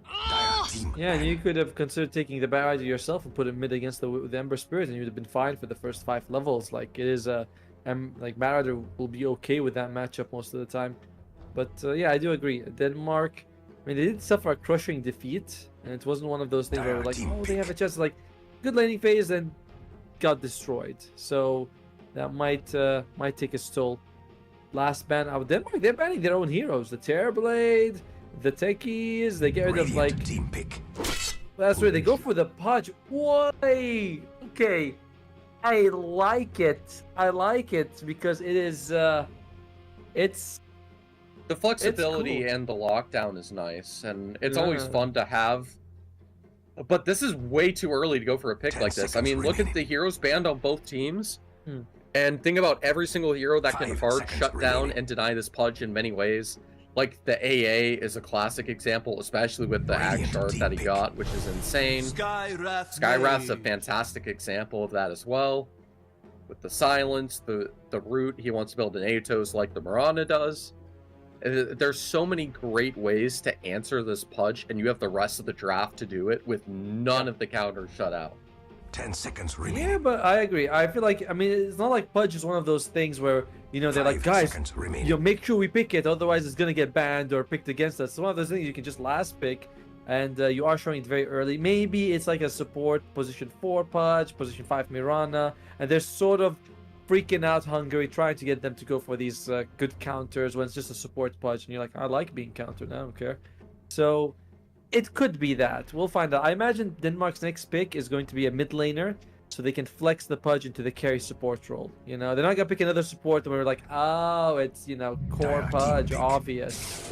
Oh, this is, I mean, this is one of the other offlaners I have fallen in love with.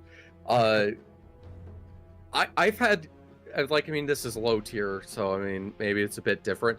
I've had games where I've seen an Axe straight up hard carry a fully farmed Medusa because of the damage mitigation, the spinning, just the raw pure damage.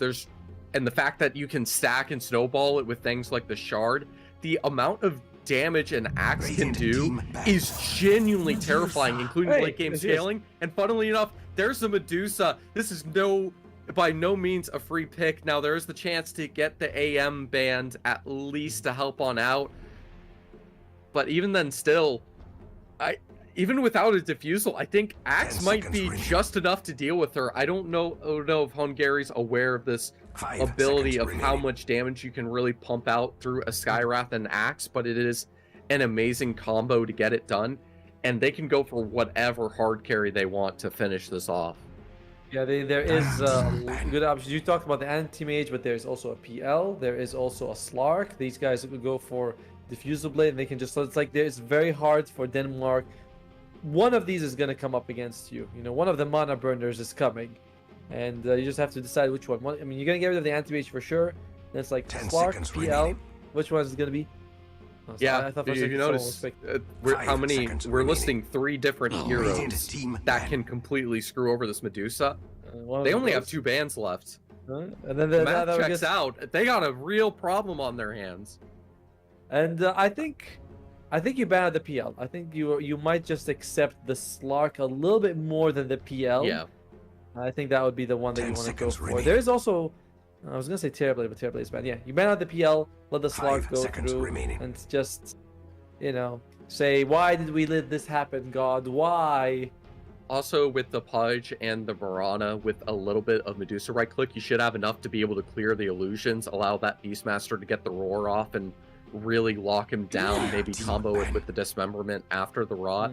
There's a lot of good ways to actually deal with the PL. So as much as Slark's usually easier to deal with, it might be better to go with banning the Slark instead, because PL has had all those recent nerfs. I don't know, you might consider banning the PL and picking up the Slark. 10 seconds remaining. You know what I mean? You go for the Slark yourself, put him in the mid lane against Ember Spirit. It's 5 not too seconds bad. remaining. You know, we have seen And- stuff like happen. Yeah, because Ember the Ember on Hungary is clearly struggling against the right-clicking punishments. So the best way to do that would be to have some kind of right-clicker mid laner that would Radiant team absolutely pick. punish them by stealing Okay. stats. But they decided to ban the Slark instead because they're going to be confident they Yep. can deal with this PL. I think that's half the reason they went for the Pudge into the Medusa. I see exactly what they're going for here. I think it is a brilliant idea, and Hungary have to pull out a miracle with this last pick. 10 I mean, they seconds want to go remaining. with the PL, but I feel like it might not Bait. be good 5 enough of an seconds answer. remaining. Yeah, bait in Yeah. a way. Might be a bit, yeah, you take it and then suddenly it's like, especially if this is a Dire core team Pudge with the Agams Rod, they Faceless go Void. for a Faceless Void who will, you know, doesn't mind building a Diffusal Blade as well, can catch a lot of these heroes. I like it. I'm not sure whether I like it more than the PL, but I like it also. It's solid. Denmark, now we're gonna know. Is it Pudge core or is it Pudge support? Do you have 10 any seconds preferences? remaining. I would say he's a little bit better 5 when you seconds get that remaining. gold on him, because that rot does so much damage genuinely to yourself as well. You need the Yeah. gold to be able to build that tanking and survivability early. In the same way you need that on the axe as well. That's why you don't see him as a support, obviously. Sure. And as much as like the hook dismember's nice, you want to be able to have that proper damage with the rot to be able to build up that flesh heap, especially early. Snowball in a similar quirky way, sort of like how the Legion does. You want to do that same sort of thing. Yeah. Okay. I would say Alright, so. then- It should be the might need a save. forward. Is it maybe a Beastmaster Oracle. 5? No, I mean, you could have Beastmaster the has to be Boris off. harass early.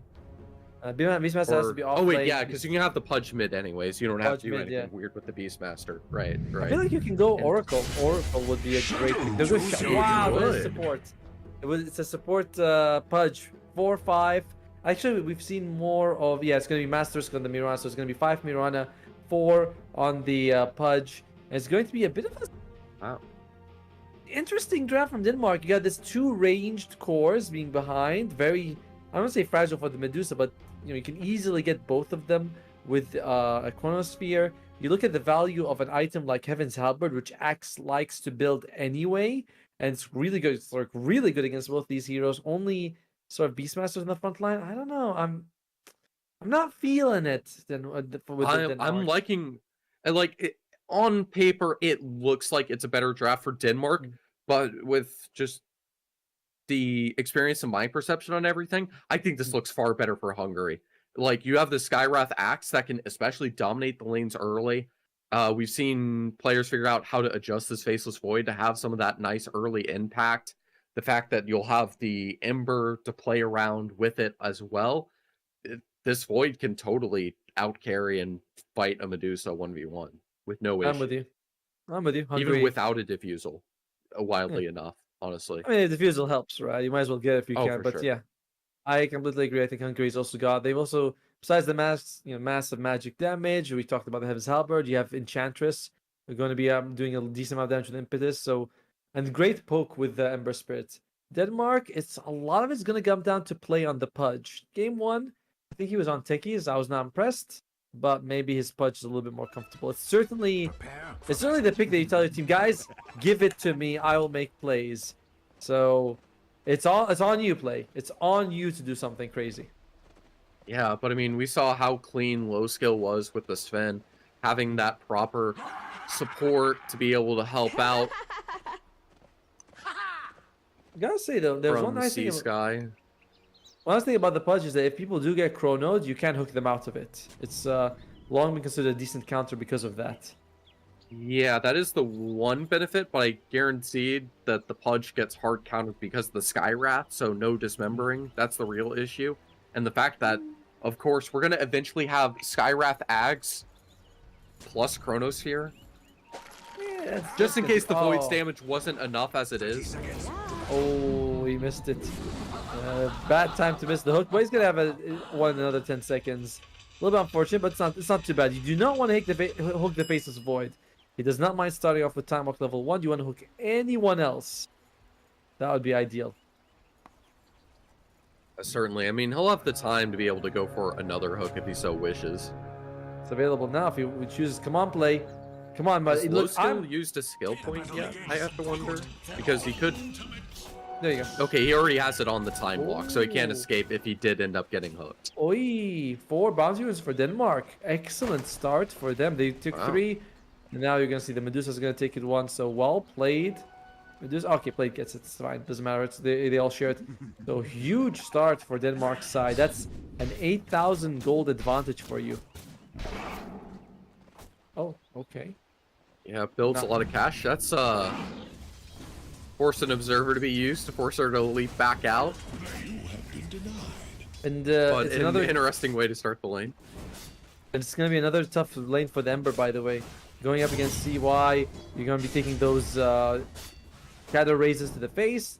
Physical damage is also pretty impressive for the Shadow Fiend. You're not very durable, but you still hurt the Ember Spirit a lot. That said, using the reliance on the level 2 Flame Guard is the main thing Serix has been trying to do, and that works a little bit better against a Shadow Fiend than the Pango. It's still a rough time, of course, but he'll have at least I imagine he has a lot more comfort in this matchup, at least. I would hope. We'll find out. He's certainly doing a lot better, right? Like, it's hard to say. Oh, and I love the 3 sometimes when we have it, they have like a line that separates the 3 lanes, but I love it like this. You know, where it's like, oh, it sort of blends into each other, each lane. Very nice. More of this production, but, you know, not during team fights, of course. Oh, someone gets hooked. And there's a Skyrath mage. Skyrath? Big kill. Yeah, and that is the benefit of Pudge 5. I thought there wasn't going to be enough damage to take him down, but I suppose just the right click of the Pudge and Medusa is just good enough early, so just a little bit too squishy and can't really run away just yet. So these early levels able to benefit and slow him down. And he also threw a Blood Grenade and a Rot. So even though Skyrath Mage, I think starts with 330 or 325 movement speed. He's one of the fastest heroes anyway. But, you know, 2 sources of slow, as well as the Mystic Snake. You do feel it. And oh, he gets it again! But no Blood Grenade this time. Yeah, but it does come with the cost. Not only is the taunt forcing this Pudge to go down, look at that Medusa. She's at like 200 health effectively at this point. The constant harass from the Skyrock Mage, chipping her out, and as much as she should be able to regen off the Mystic Snake soon enough, I mean, there's the 2 range creeps there, so she can get the heal off. This axe isn't going to care how many times he gets hit by it.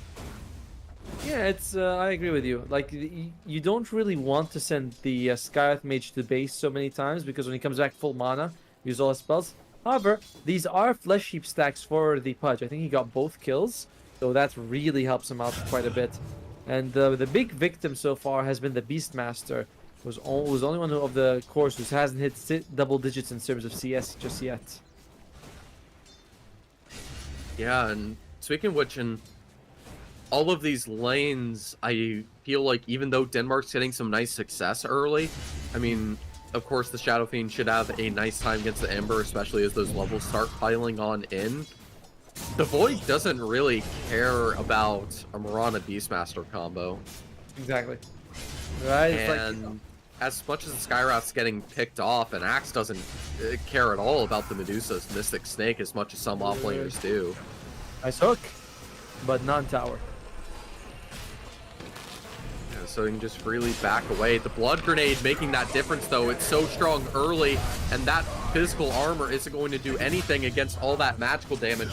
The Sky will be able to get the trade at the cost of the Axe and the Medusa getting a bit of gold. A very bloody safe lane early. Very. But favoring Denmark by quite a lot. Again, yes, Pudge is dying, but he's always dying after he gets the kill. So he's still getting those experience points. He's getting those Flesh Heap stacks as well. So he's having a very nice time for himself right now. And Axe still does not have his Vanguard finished. Once he has it, it's a little bit harder for them to bring him down, but a lot of damage is magic. It is the Rot, it is the Blood Grenades. So it's still not the biggest deal. And Play giving him the power treads to the Medusa. What a nice guy. A nice guy. Yeah, I don't know if just the right click is going to be enough. Another beautiful hook. Play is Look at the block. so solid. Block. Yeah, and you can see it's all thanks to this magical. You might want to just build a hood instead. But of course, now that battle hunger is starting to tick in, burn this Pudge after all he is in the support role. Does still want to go for the Vanguard, and he's having to run so far away. Another hook, the Mystic Snake, the Rot, he just can't get away. What a dude Play is. He is putting on an MVP performance right now. To be fair, I mean, Axe was walking in a straight line. This was not like the hardest hook in your life to land, but still impressive. And thanks to that, Denmark with an early 1,000 gold lead for themselves. And I have to wonder, the Skywrath still currently going back to base after spending a bunch of mana to harass the Shadow Fiend, I suppose is what happened. You might have to consider. Here's the thing: if you put Axe in the jungle and you put the Skywrath Mage bottom lane, that does leave Play with an opportunity to go wherever he wants. So it's a very tough situation, but they are going to go for it. They say, all right, Axe, go jungle. Play is like, all right, I'll just go to other places. Like, I can do whatever the hell I want. Ooh, going for the full greedy build. Looks like he's trying to get the power treads and is going to go straight into a Midas after power treads, interestingly enough, on the Void. No, it seems like he's having a decent time in lane. Can always just take off that Starstorm, and seems like Beastmaster's more focused on using the Whirlwind axes for farming. There are lands, But but it's not. Yeah, the time dilation's so good.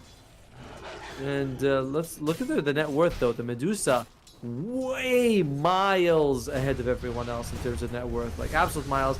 And, oh, Shaffian, he's gonna be in trouble. Yeah, but a nice rotate from Play to come on in and ensure that at least one kill is obtained. But the Starstorm pumping out so much damage to this Enchantress has no way to run. And the magic arrow will be right there in time to secure. You know, I wonder, is that worth it? You know, for you get the enemy mid, but you lose both of your supports, and Pudge gets 2 more Flesh Heap stacks. I know I've harped on about that, but that is a factor actually. It's going to be an annoyance, but considering a lot of this damage is going to be coming mainly from magical and pure sources, whether it's the Void and the Skywrath or the Axe, I don't know how much you really care about the Flesh Heap. Maybe late game it will be a little bit annoying once he has a lot more proper items and farm. True. But for right now, I'd say it's really not that big of a deal. I think it's a lot more beneficial to really get a kill in that Shadow Fiend, slow him down, and really help create a little bit of space for that Ember Spirit to get the farm, because it's such a hard lane, as you mentioned. I guess we could say it's an even trade, right? Like, you know, yeah, you get the kill on Shadow Fiend, but you lose 2 supports, and the Pudge is here, and he's almost level 6. We have the Roar available, so if he can get that level 6, Dismember into Roar should be a kill here, if they can get them both. Maybe trick. Oh, Arcane on the Ember with the Skywrath nearby. The second that Mirana's seen, yeah, the Ember starts thinking about heading down there. Oh, the Roar was used, by the way, but not the Dismember. Roar was used. Unfortunately, they couldn't get low skill, and that is your first Roar of the game. Now the question is, does Play want to try to go for a hook into Dismember Play? He's walking up to him, and yeah, risky, I'd say. Combo the arrow, it's beautiful, man. The hook to finish.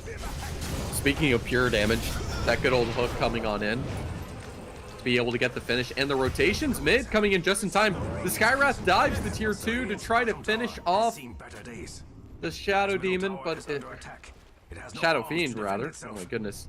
I still have my mind on that first game. I was gonna say, I'm like, man, this guy, he's really feeling it. The double bounty wound for Cerex. This is why bad jungle management can cost you games, because now the Ember Spirit is going to go all the way back to about 60% health when he was very close to dying. And Play, he's got 8 Flesh Heap stacks. This just crazy performance so far. And he's found 1 more. He's going to make it 9. Support, by the way. Oh, is he? This man's barely farmed any creeps. He doesn't This seem dude, support to me. he has brown boots and a magic wand. He's doing this with absolutely nothing. So he's really proving some magic on this Pudge. Yes. Beautiful play from the Shadow Fiend, be able to get the Ember. I mean, we've seen this before. The Denmark was 3,000 gold behind in game 1, and then Hungary struck back pretty hard. But yeah, this Pudge, I think he's going first item Blink Dagger, which I like. He can just jump, dismember someone really good against the Ember as well as the Faceless Void. And where is Axe? Do you know that there's an Axe in the game? I have not seen him for like 6-7 minutes right now. He's just been quietly farming. Highest net worth core on his team, but just kind of just not doing much, just chilling, you know? Yeah, just trying to keep the Medusa a bit occupied so the tower doesn't get taken out. At least have some presence towards the map. Do you ever have that thing in the game when you have like 2 iron branches that you can't use? You already have made a magic wand. You're like, why do I have these items? And you're like, and you know, you can sell them for half value, but it's barely worth it. It's just, I want, of But course, you have to like still that. get rid of it eventually. Yeah. Right? It can feel pretty garbage, especially because it feels like every single hero I play at the moment, you're building to make generally the bracer, and then you have the 2 iron branches on the side. Another kill. Beautiful hook from play. Yep, he gets it, and this Enchantress is not able to do anything. She's one of the lowest health heroes in general, so if you don't have your healings attendants going on, you just gets immediately demolished. Ember Spirit's got the Orb of Corrosion, maxed out the Sleight of Fist. Where Punch Man, he's got nothing. He's just got Arcane Boots and Windlace. It's not like he's just catching these people, not with just the hook. He's not like blinking on them. And the net worth of Denmark, this is the biggest lead we've seen for them in the entire series so far. But with how much brawling there is in the patch, I mean, why have one like roaming support when you can just have 2? Have the Pudge dismember, combo it with the Marana arrow. Suddenly you have like 800 damage worth of nuking. And very close. Misses the Shadow Rays at the end. But yeah, I do think that we're seeing more greedy supports come out because the map is bigger than ever. Okay, actually walks up to the Medusa. She's like, what, you got a problem with me, bro? And he just runs away. Driz? Oh. Barely alive, has to use the Fairy Fire to get out of, or one of the Lotuses. Okay. To get out of dodge. Ember Spirit's here. Moonlight Shadow has been used. By the way, the Faceless Void did finish his Hand of Midas 12 minutes in. Not the best timing, but you know, it's okay. 6k for Denmark. Not the best. The issue is because this Medusa almost has the Manta finished arrow? already, and then it's going to be able to push, get a lot of pressure in. I mean, it's a great call from the Axe to really just dedicate the Medusa in, but you're not going to be denying all this farm that she's stealing away effectively. I wonder what's the win probability right now for the 2 teams. If we'll see, it's 87 for Denmark. Ooh. That's very high for a 6,000 goal advantage at 13 minutes because it's not like the biggest advantage ever. And let's see, the Beastmaster's also had a bit of a quiet game. He is going for the Helm of the Overlord. Besides, he's creeping back in popularity, which I'm surprised by. Just one of those things that works great with the Beastmaster when you feel like the Axe isn't the way to go, but you still want to have that, you know, impact when you're having all the farm with the Whirling Axes, so it kind of adds up. I suppose so. And Faceless Void, bottom lane, farming away, slowly creeping back, but Denmark still 7,000 advantage. And a lot of it comes down to the fact that their supports are... Oh, that was an illusion. Oh, that is a mistake. That's an opening, actually. Big opening. A nice bait and switch. That's going to be a free pick off on the Shadow Fiend. Not even dedicating a chrono on it still. It's going to be able to get some gold to both the Axe and everyone else on the team. Doesn't do that much to help the net worth. They'll need a couple more kills with it, of course. But as long as this Void can keep farming and they can maintain at least the tier 2s, they should be okay.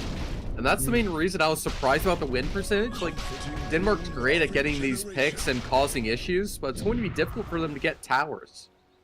Yeah, I'm also a little bit... I mean, once the Beastmaster starts pushing, then that adds a lot of pressure. But yeah, I'm also surprised to see that it's like 87%. Really? Are you telling me 1 in 7 games only? Hungary would win? Look at the occult bracer. This item is considered like almost tier 2 level. That 10% magic resistance, 4 stats, and massive mana regeneration on top. It's like too good for tier 1, but it's too good for tier 1 for sure. That Yeah, magic I resistance. almost wish that they buffed it. Then again, at the same, and made it tier 2. Finish the thought so I don't sound entirely crazy. But you need that early mana generation on these heroes. I mean, you can see the Medusa has the Arcane, Ring of Basilisk, and everything else supporting. The fact they're able to get this tier 2 with just the Beastmaster and the Boars, they're now starting to turn it into a tier 3. They have to have the Void go in and defend this, and that's an amazing hook on the axe. This Pudge is single-handedly turning everything around, waiting to try to bait the Medusa ult so the Void can go in, turning around a little too early. Still stunned for a moment. He wants to time walk in and ult them, but just isn't confident enough in it. Yeah, in the end, that was a nice kill on the core, and you also do some damage to the tier 3 tower. Like, Lud play is on fire, and we haven't seen low skills throw out a single chrono so far, because he hasn't had the opportunity. It's Denmark's game, and they are trying to split push the map. I think that's the best thing you can do, is get the Ember Spirit out in one of those lanes, push it out, and he should be relatively okay to survive. I don't see why. Let's not throw out let's not waste another ultimate, buddy. Especially when you're on Shadow Fiend. I mean, he doesn't have that much mana to spare. Alright, You can see he can't even cast his ult right now. He has to use the bottle just to access it. But consider there's a DD right there. Okay, we'll be taken by Sea Sky at the last moment. So that's a good save. The Enchantress a little bit out position, but it's a good gank from the axe. And you can see most of his mana has been burnt, but the Mystic Snake onto 2. One of them being the Skywrath means that she's going to get plenty of the mana back, and they can start traveling their way to hunt down the axe. And this Pudge is certainly going to get another hook if it wasn't for the Blink Dagger coming on in. Clutch. Dude, the losing your supports like that, very, very awkward, and you don't have the damage. I was thinking, like, in the Chronosphere, you have the Skywrath Mage and the Impetus shots, like the Mystic Flame and the Impetus shot. That's good, but your supports seem like they're just melting before anything even happens. And, with this low levels on them, their damage is not insane to bring those down. Alright, well, Phases Void still climbing up in net worth. Axe is also keeping it competitive. What do we have here? Blink Dagger on Solar. Maelstrom finished on both the Faceless Void and the Ember. I like it. Anything from the Dire side? Helm of the Overworld on Beastmaster. We have the Aegis now on CY. I do like this idea. Focus on the team fighting, both the Ember and the Void. Just going for the Maelstroms. Even the Mjolnir on the Void. Yeah, I mean, it'll probably be the Gleipnir on the Ember, I would imagine. Probably. Just nice with all the raw stats and the additional root. Yep. And someone gets hooked. Oh, okay. He decides to cut short and leave, realizing that maybe Faceless Void is going to come here. I don't think he was going to chrono him, but he certainly would have gone backup. But this could be the last outer tower for Hungary. Oh, this could be... Medusa's already really low. Okay, the ult will save her life. 60% win rate on Medusa in this patch. I believe this is the highest carry win rate. Oh no, Bambi! Oh, she leaves her orphan behind. Actually, that's Bambi's mom. That'll be some tasty venison for the Mirana to enjoy. But now we have the quote support Pudge getting the harassment in. The Dismember coming off a little bit too early. The arrow should be dodged. Faceless Void playing with fire a little bit there. Yeah, had me terrified too. But he does get away. And now the axe, the proper combo starts really coming in with that Blade Mail. A blow? And that damage can increase if he has the shard too. You can see completely ignoring the shield. The axe tries to ult the way through, but instead it's going to require the Void to finish it off. And that's just the life one. Doesn't dedicate the... I would love to see the chrono for the second, but with the Medusa now here, a little bit too scared with the Pudge hook, the Mirana arrow, so many ways to counteract him currently with them effectively spread out. Still a win for Hungary. You trade core for core when yours is further behind, and you also get the Aegis out of the hands of the Shadow Fiend. You don't use the Chronosphere, so all in all, you walk away very, very happy. And I was mistaken. It wasn't the top tier one. That was tier 2. That was the last one. This is going to be the middle tier 2. It will be the last tower standing for Hungary. Arrow comes out. Not gonna hit anyone. And Medusa going to go for that butterfly, recognizing neither Ember nor Faceless Void wants MKB, so why not? Yeah, certainly. Like, you're already getting the Maelstrom, so having to go MKB on top of it doesn't feel great. Helps you delay all that burst damage because you have Mjolnir plus the time lock going on in. I think the So it's a Mjolnir really effective counter. I think the Mjolnir proc. Oh, that's probably a dead Mirana. Okay, Yep, good certainly, pick off. but the Medusa ult to follow. You can see the Sky Wrath with the Eye of Scotty. Just so much move slow. Also helps her get half of her mana back so that she's not in any true real danger of death. Forces the Void to go away. Still decent. I mean, again, we're not seeing the Chronospheres being thrown out, so they're not like... There's still an option here. But Denmark making the wise decision. They're like, listen, towers don't run away. Towers aren't cowards. They will stand and fight. And Hungary, you're gonna have to find some way to stand and fight yourself. Also, a Helm of the Dominator and the Black Dragon makes it hard to really be able to defend these towers. So now the first rack's exposed by Denmark, just trying to push this advantage they've been able to slowly build. Understanding this Medusa's been unkillable, and no one on Hungary can deal with it. You need to chrono 2 people. Because if you chrono just one, that person gets hooked out, so you need to chrono 2 people, preferably cores. Melee Rax taking so much damage, but should be... Oh! Axe, he wants to jump in. Oh, beautiful timing on it. The Skywrath ult on top of it, you can see, but she just... Shrugs it off. Mantis after, shrugs it off, connects the snake onto 3, plus 400 mana back that needs to be burnt. And with no one carrying the Diffusal, they just don't have the necessary damage, and they can't kill the rest of the team around her either. Oh. Jason Floyd finally walks in rather aggressively, but does not get punished for it. And the whole time you can see it, the play is at the bottom there. We know just as a punch is waiting. Yeah, did you see what the Void has queued up to purchase next? Look at that. That's a Lincoln. That's a... You need a play to win, not to lose. Yeah, I'm not a big fan of this Lincoln Spear idea either, but he is, he's the pro, not us. He's the one representing his country. But I can imagine some people in Hungary going like, "Why, sir? Why?" That's nice bit of bounty ruins right there. I suppose it stops Whoa. one of the Pudge or the Beastmaster getting in a stun. Yeah, I mean, the Mystic. But I don't think that's the solution to getting you to be able to Chronosphere. I agree. But maybe he's like, okay, I can Chrono the Pudge. I don't want to get roared, and that's going to be an option for him. Interesting ideas, honestly, but yeah, I don't like it either. I agree. You should just play for the win, for the pickoff, for the kill. Yeah, and I forgot Beastmaster was so good at pushing towers, because that's the clear answer to this. So they can actually abuse this advantage. Because the Medusa really just tickles it, but when you have that ancient creep with your boars supporting, sure, the boars will be cleared out easily, but you can't say the same about that ancient creep. Whatever dino or anything else you grab. Thunderhide, my friend. It ain't no dino, that is a Thunderhide, sir. And well, it's going to have to be a big call by accident. There he goes. He gets it again.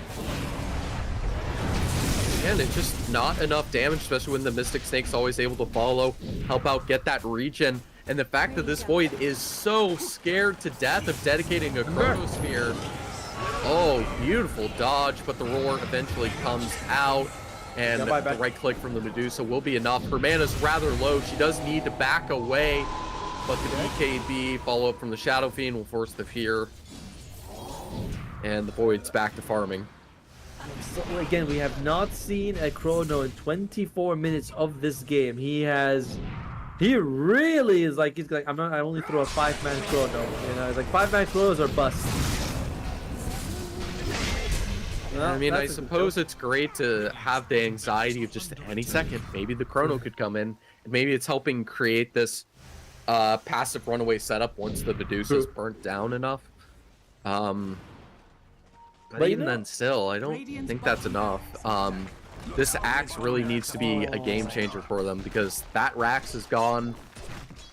But this axe really isn't creating the space. Maybe with the shard, he can provide enough damage for it to be measurable. But right now, it's just nothing more than a cute inconvenience. Yeah, I've never been a big fan of that. The scariest black holes, the black hole you never see. I'm like, no. The scariest black hole is a 5-man black hole, followed by a 4-man. You know, so it's like holding on. Yes, it's kind of scares Denmark a little bit, but using it well would be the best way you can get something out of it. Drizzt, yeah, he loses his life again.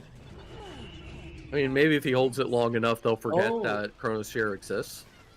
We know what they need? They need to get the Aghanim's shard on Enchantress, the little forest friends. It turns all neutral creeps in an area to attack one hero. So you can get the Thunderhide on your side, the Boars on your side, and you just, like, turn it around. It's a decent idea for Enchantress. Problem is that she has decent net worth. I think she can get it if she wants to. Does it technically apply to Ancients as well? Anything that's a neutral, so it should be like that. Even if it's like dominated by the enemy team, it's still a creep. All creeps will work for you. At the least, it would also help slow down the tower push. Yep. Like I feel like they need it. And Roshan's gonna be up in about 40 seconds here. Denmark, they'd love to have it. It's gonna spawn on their side of the map. Hungary, we've only got the Faceless Void doing well, and he is catching up to the Medusa, to be fair. It's just that everyone else is falling further and further behind. And there's the Heaven's Halberd. I love this choice. But again, where is the damage? Good evasion, stops the right click. I mean, there's decent damage due to the time lock. But I feel like it doesn't Molyneux. really start getting crazy until you get the additional levels, you get the MKB, you get that more proper attack speed with it.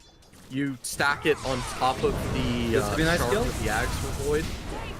That's a nice kill. That's a very nice kill. Just as Roshan is about to respawn. So now, Hungary, they could decide, hey, listen, we know, let's just go for it. Drizzt losing a bit of life here. A lot of life. Easily a dead Enchantress. The Axe trying to cause some pressure, but the Flame Mail isn't enough. The hook spot on.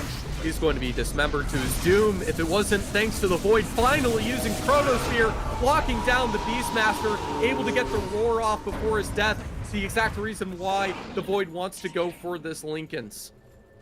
And that super unfortunate hook comes out to get the kill. Honestly, Hungary, this is looking like a dead man walking situation. We might be going for game 3 here. And if he wasn't able to get the roar off, Voiceless Voice could have made out of time, but just didn't work out at all. And now you're going to come back with the Faceless Voice. He's dead for 40. He comes out without Chronosphere. Denmark, this is your game. I think we're getting game 3. The entire difference is there's no way for Hungary to create the space. There wasn't anyone like the Shadowed Demon that we had last game that was able to create so much room, allow this Finn to get farm, and allow the rest of the team to recover. Instead, you have this Axe, which, I mean, you can see it's acting cute, it's getting players locked down for a second, but it's not dealing that damage to follow it to have that proper impact. Or just calling them, controlling them, and oh, the dismember with the shard play. I can't, like, at that point. I'm surprised Hungary's not calling it. I mean, they're like, yeah, we got maelstroms, we can defend, which is true, but you're in such a bad spot. The late game hero. The late game hero, true, but I mean, isn't Medusa also the late game hero? Yeah, one of, but I feel like she's been nerfed to a state where she's more like just a Tempo? really good carry. Like, I feel like even Spectre is like a stronger hard carry than her now. It's just the main detail is the split shot is what compensates for the fact that she used to be as tanky as a Spectre while also having the damage output of like a godlike Faceless Void. Where now she has more of the Faceless Void damage, but doesn't have that same level of tankiness, and now it's more in lines with the Sven, but just through its own unique, quirky way, with a few ways to directly counter it. Yeah, it still goes back to the draft, right? That you picked the Faceless Void to Medusa when you had options, you had the PL, and it's 100. Dude, this like Gaben, he don't mess around. He's like, nah, you got no shot. Putting it at the 0 for Hungary. That's a chrono. It's gonna get a kill on this Pudge. Good kill, but you just use the chrono to kill a support. Yeah, I mean, these supports have been unable to create any space, all thanks to this Pudge. I think he's been the real difference maker, just creating all this early space and getting the pickoffs in the exact same way the Shadow Demon was. Just having these constant pickoffs, getting all these advantages. Hurricane Pike picked up by the Shadow Fiend, so you know that little extra attack range. You can push people away if you're in trouble. And Denmark, they're like, we ain't no rush. We're just gonna wait for the Pudge to come out. Why should we try to make these big aggressive plays? And Enchantress, no interest in the shard. In fact, going for the Scepter itself after the Hurricane Pike. So just wants to do damage. Interesting idea. Could work with the like probably the best damage inside the chrono you can deal. And you can see with multiple butterflies getting stacked up, Medusa just now getting the Daedalus finished. I'm honestly, the one thing I will say is I'm surprised she went for the Dragonlance. I guess it's good to attack at range, especially with the giant chrono bubble eventually. Yep. It does make sense. Oh, okay, Axe jumps in, but arrow. Oh, beautiful. Now that's an Axe dead for 50. You can string it together with the Medusa ult, so everyone's forced to run away as you freely push out the base. No way for Hungary to respond. They want to use that chrono, but it's still not up. So they can just freely burst out these supports, so this Void isn't going to have a team to work with. They have to somehow find 30 seconds to keep everything together. This should be GG by brute force alone. I mean, the efficiencies are done. There's not a single building left in the Radiant base. They're just going straight up, and they get a kill on Sea Sky. And Shadow Space One is okay, but who cares? They just want to go for the throne while Shadow was making space for them. So now it is 1-1. And gotta say, this Denmark performance in Game 2 was more impressive than Hungary's victory in Game 1.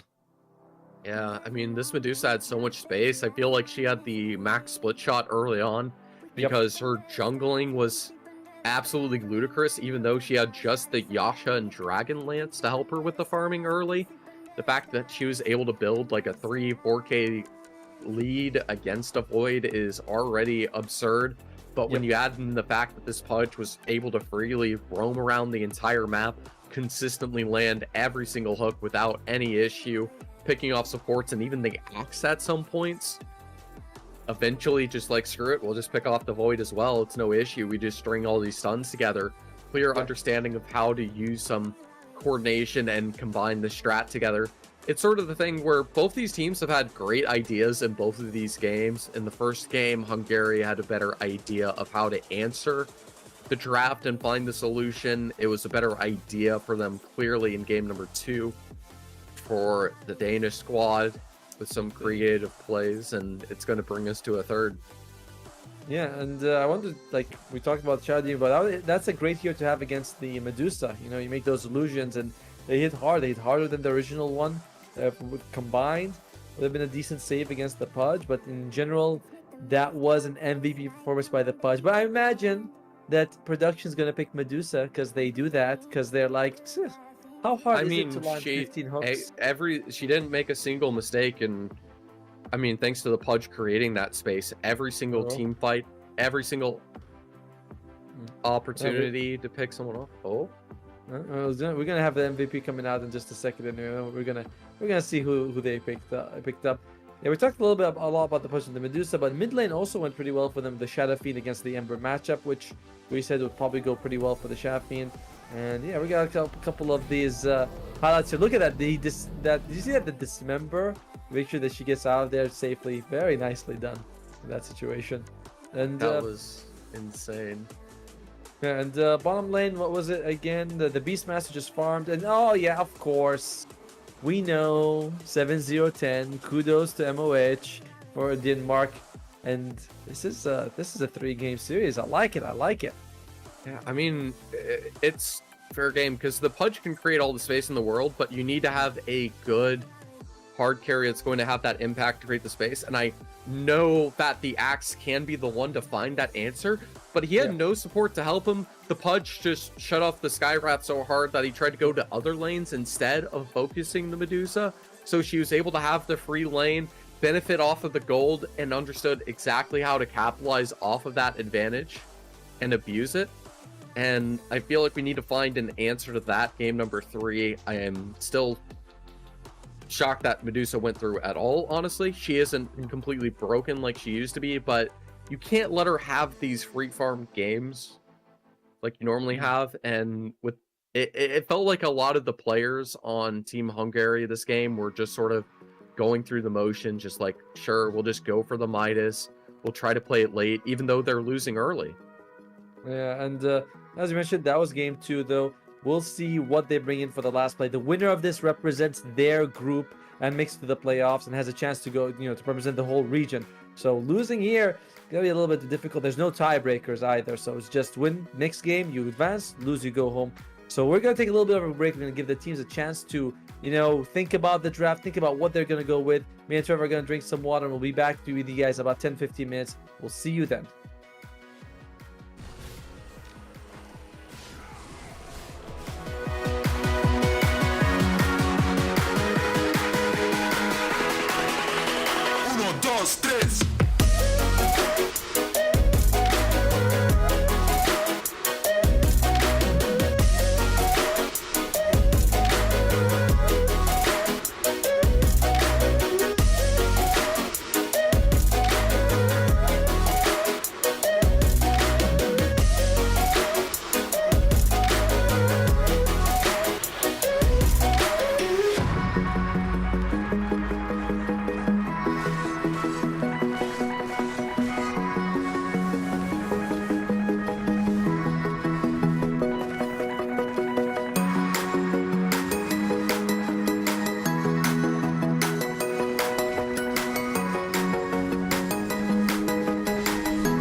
One purpose,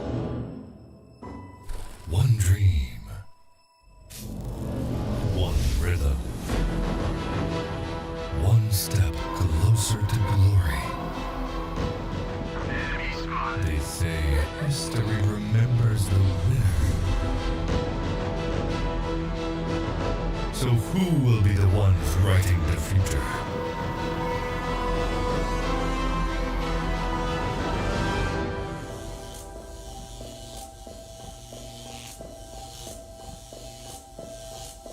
The halls of power call for their kings. The ones who won't back down. The ones who believed.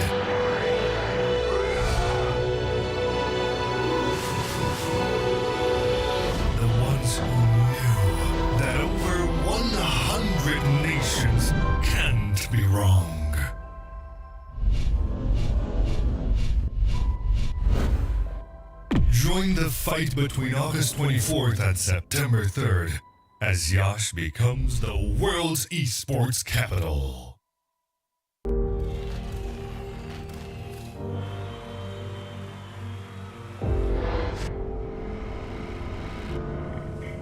In the heart of Yash, Romania, the world's top gamers have gathered for the ultimate showdown. IESF brings heart-stopping matches across a variety of gaming genres in an electrifying experience that celebrates the passion and dedication of esports athletes from around the globe.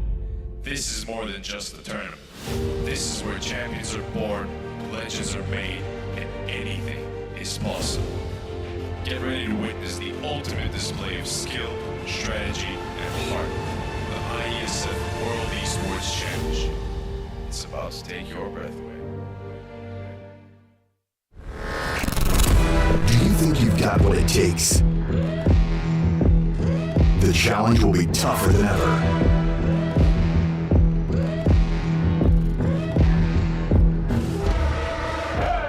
In 2023, International Esports has a new home. Over 100 nations fighting for the championship in a celebration of everything that makes esports great. Who will rise up to the challenge? Who will be the world champion?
Hello, everyone, and welcome back. The first best of three I can recall going to all three. This is kind of exciting for that reason alone.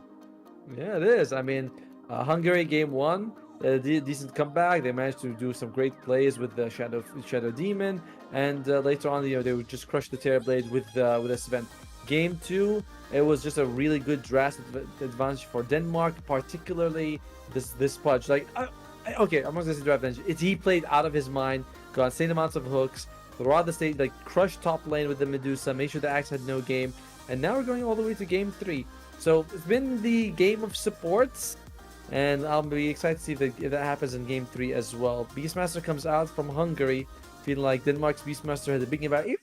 I'll be honest, I didn't see him as being the main factor in their victory. Was certainly helpful. I mean, it was the entire reason they were able to push the towers, in all honesty. True. To be able to get all that damage in, so it was certainly useful, and there's plenty of other different ways to make the Beastmaster useful. That's kind of hard to predict. Speaking of hard to predict, I mean, when I saw the Pudge, I was thinking, like, can he be a 5? And I'm like, well, I mean, in my bracket, anything's a 5, but...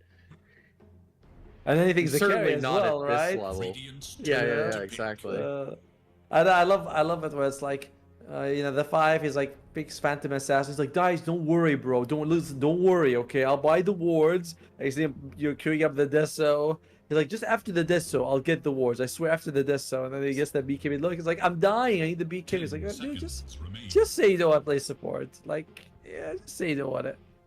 But Denmark, they banned out the Bat Rider.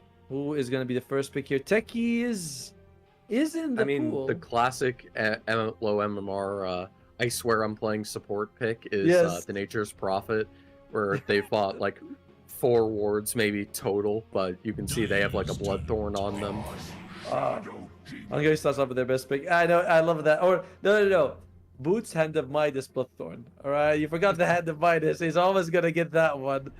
And what you see him in the jungle, maxed out treants, just.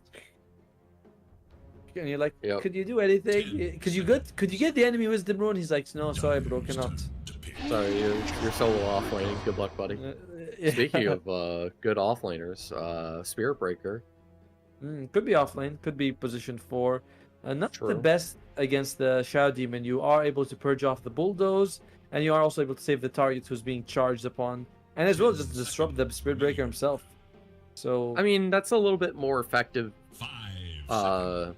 early on, but it eventually gets to a point where, you know, once you get to that 15-20 minute mark, he's generally like 1,000 plus movement speed. By the time you could have all the vision in the world, like he will get there before the cast goes off. yes, So it's a bit hard to deal with, especially if you have a puck silencing. yeah, and good, like Denmark going for a bunch of good solid catch, right? You can get on top of this Shadow Demon. Another Ember Punish. And anyone who comes up, like, they can just charge and puck jumps. And yeah, the spirits feel a lot less viable against the puck. You know, you see a puck and you're like, well, why am I picking a spirit? I'm not going to be evading anything. So Hungary, they go for very powerful. We're going to stand and fight. You know, why do you want to coil me, baby? Don't. I'm a snake. I'm coiling all day.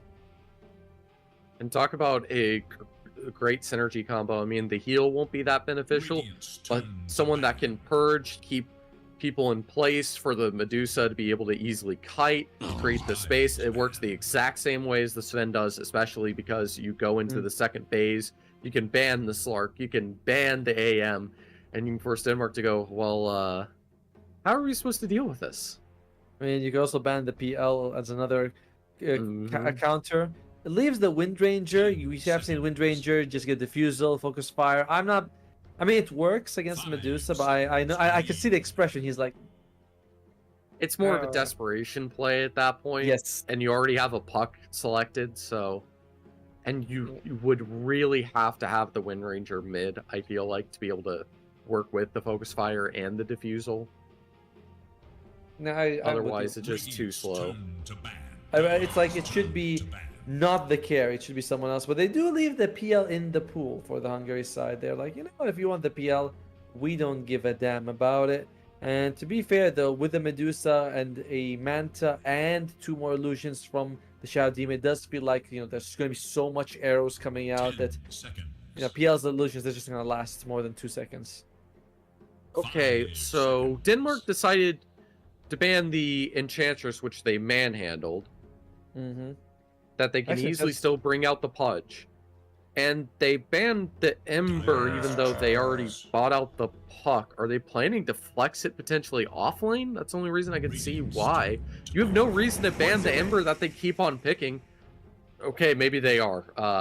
The Pengo being thrown out. This gets really weird now. I have no clue what's going on with this Denmark draft. No. It's fine. It's going to be position 4 Spirit Breaker. There's going to be the 3 Pango, the mid puck. And Pango tends to buy the Fusel Blade because he gets that, you know, the swashbuckle instant 4 hits. He's very effective as a mana burner. Not, you know, not AM, PL diffusal levels, but certainly, you know, like you get a burst of the 10. Burn, at least. Yeah. And especially if you get the Agam Scepter, so you also get more when you start the jump. You get 6 hits. And he's great against Medusa also because you can proc Lucky Shot, disarm her for 5 seconds. Well, yeah, which could be useful, but it's likely for her to have that Manta, which, I mean, I guess it doesn't dispel the disarm, but, you know, it's still helpful with the tankiness. The fact that you have the disruption, and I guess you could purge everything off of her. Ironically, disarm from Heaven's Halberd cannot be removed, but disarm from Lucky Shot can be removed. It's one of those weirdest things ever, where you're like, that... Okay. Yeah. It's very odd. So you can, you know, take it, then Manta, and you remove it. Tiny is the pick that's going to be Hungary's position 4. Could be mid, actually. And he is, actually, yes, I feel like it's going to be mid against the puck because you don't want a spirit, and he can, you know, he doesn't care about the damage. The tree gives him enough extra. Okay, I like it. It's a good answer against both the puck and the Pengo, I would say. And in case the Spirit Breaker gets cheeky, usually the Tiny can get away with it alive, especially with the Sky Wrath rotating in to help support and adjust. No. I'm telling you, Pango is off lane. All right, Trevor, you gotta work with me. You gotta work. No. I'm working with that. I'm just saying, like, later on, like when team fights start happening, like he can easily blink in and nuke the Pango or the puck. Yeah. But Pango could also, I mean, the puck particularly, right? If you can catch him, Speedbreaker and Pango, they have a shield crash. Speedbreaker's naturally durable, but not the squishiest, not the easiest targets for a tiny. It's not like a Crystal Maiden and a Pugna or a Clinks, walking around and you're like delicious, you can just jump and burst them down all the time. Yeah, also have the Skywrath, which gives additional lockdown with the silence, likely in Atos as well. No, the Skywrath is good. The Skywrath is really good with the tiny. Denmark, what are you going to showcase? I feel like, is it going to be another support? They usually pick their course quite early so far. There is still the Pudgy, the Budka, as they call him. It is Radiant's bound. They go with the PL. Of course, you get another source of mana burn. So there is a lot of counters for this Medusa right now. Diffusal, as on both the Pango as well as the PL, and disarm, decent control with the coil, with the Spirit Breaker. I feel like you need a little bit more stuns, like a lion, something like that.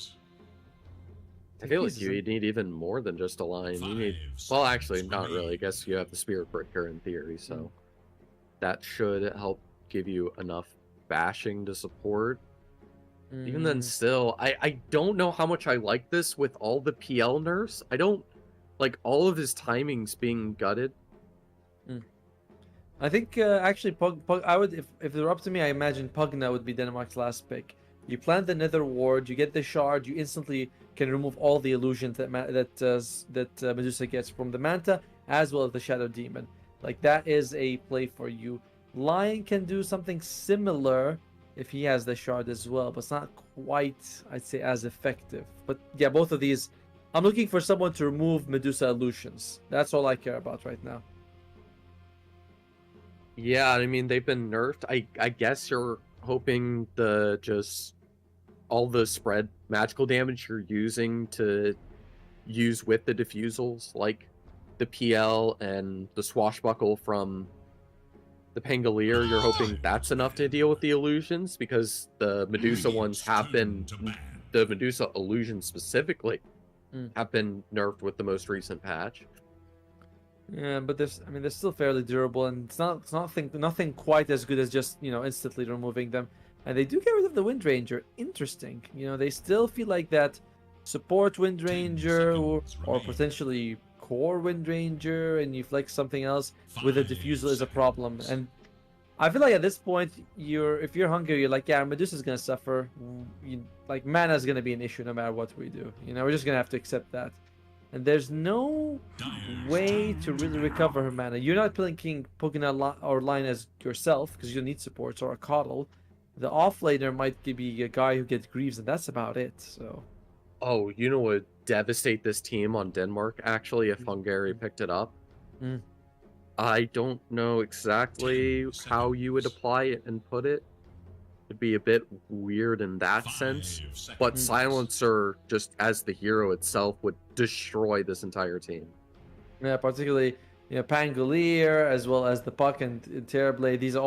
These guys do not like the Silencer at all. Later on PL gets a Manta, he's okay, but the other three definitely suffer. But again, doesn't feel like something that Hungary is going to take. They need an offlaner. Underlord is in the pool. Beastmaster's in the pool. No, sorry, not Beastmaster. Tidehunter's in the pool. Broodmother is also in the pool, but she's been uncontested this entire series, so not feeling like she's going to be last pick now.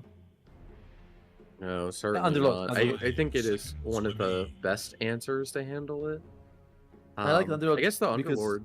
Yeah. You catch the Spirit Breaker charging in. The Puck. Oh, you mean for Hungary? Yeah, that absolutely works, because then not only do you have the damage reduction and the damage increase. So now it's flipped on its head from what we talked about from game number 1. It deals with the PL illusions. It fits completely with the draft, which the Silencer certainly would not have. Now it's this Denmark. is a beautiful draft. Denmark, I feel like they need a support. I'm seeing the Wind Ranger Darkseer, so it feels like Hungary thinks that they need another offlane. Maybe they do, But I'm not seeing like a meta offlane that they can go for. That is besides the Brood Mother. It's Pango 3, Puck 2. You have the Spirit Phantom Lancer 1. You need another support. Oracle Yeah. is ideal. I would prefer Oracle over everything else. To give that safety, that sustain to help keep him alive. And they go for the Tyranitar. Yeah. Okay, so it is gonna be what, support Pango? What was it gonna be? No. Yeah, of course it's gonna be the support Speedbreaker. That's a offlane. No, it's a 5 puck, by the way. 5 puck monster. 5 puck. Monster risk. Yeah, that's their position 5 player. Offlane Tidehunter. Yep. Offlane Tidehunter, mid Okay. Pango. I'm okay with the mid Pango. I'm okay with the offlane Tidehunter. Position 5 puck. There's a reason this hero is not played as a support, because you need so much levels, and you like to get those. You need to max out your basic spells to be elusive. You don't get that as a support, and you're super squishy. Your stats are not impressive. I don't like this puck. I don't think it's the play. But you have good mana burn. Tough one. I'm gonna go with Hungary. You had good mana burn. I feel like that's completely eradicated. You have the Tiny to easily answer the Pango. The best he's going to be able to do is be cute with the Rolling Thunder, but otherwise get shut down once he starts trying to swashbuckle around. The Tiny just blinks in, gets that Avalanche toss, combine it with the Skywrath ulti. He's gone. The PL just gets firestormed away, rooted and dealt with. Stack that on top of the Purge from the Shadow Demon, spreading the damage across all those illusions easily with whoever the Medusa's targeting, which is going to be everyone with the split shot, obviously. I have no idea how Denmark's supposed to make this work. Maybe they have better answers than I do, personally. Yeah. And I imagine if you're Hungary, experience, you might want to keep your supports on arcane boots longer than usual. You know what I mean? Just so that they can actually save the Medusa. Like, Underdog's going to get Greaves, and then you still have like extra couple of arcane boots. Like, that would be a big help for low skill here. But I'm seeing it as game 3 goes for Hungary. Denmark, tough draft to execute. We'll find out how it's going to work out. And position 5 Skywrath Mage on this one. Okay.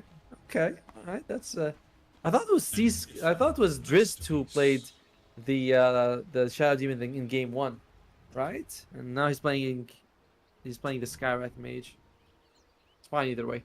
maybe I want to say it was Sea Sky? confusing because it was Sea Sky on the Shadow Demon and Drizzt on the Sky. Alright, So then you you're right. technically had the Sky split. It's fine. Then it looks like it's the same thing. Well, in the meantime, it's a decent. We talked about the amount of damage you get from these two supports, right? Shadow Demon as well as Skywrath Mage. These guys hurt hard. Denmark, I'm just not feeling this puck 5. I am not feeling it at all. It feels super flimsy to me. Feels like they picked it and then they were like, oh, okay, we are, suffering against Tiny. We're gonna have to flex it. We picked Pango. And they're like, okay, no. I don't want it. I'm gonna play it as a support. You're stuck with it, basically. And how is this puck supposed to support the PL in lane against an Underlord? I don't think it can. I think this Underlord's going to have a free start and start to snowball. Like we saw last time that it turns out the Shadow Demon can counteract all the nerfs and AoE benefits that the Underlord has. But that isn't going to apply when they're on the same team. Yeah, exactly.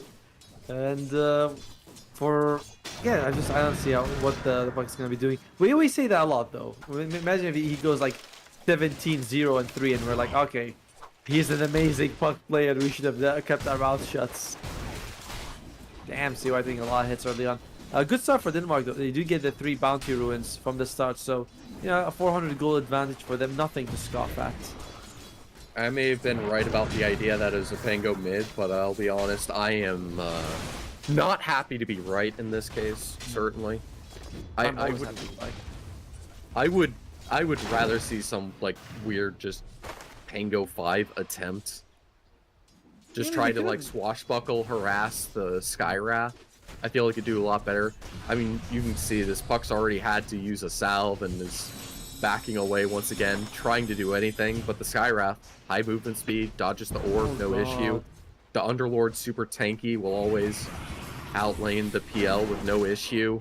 And now the Spirit Breaker's getting outplayed by the Shadow Demon. Did you see how much? Did you know Puck already used his salve? And look at his health. That's his post salve, by the way. Like the hero, he's got no arbor. And Skywrath Mage is just like, oh yeah, sure, I'll just throw up all my spells. Like, what the hell are you gonna do to me?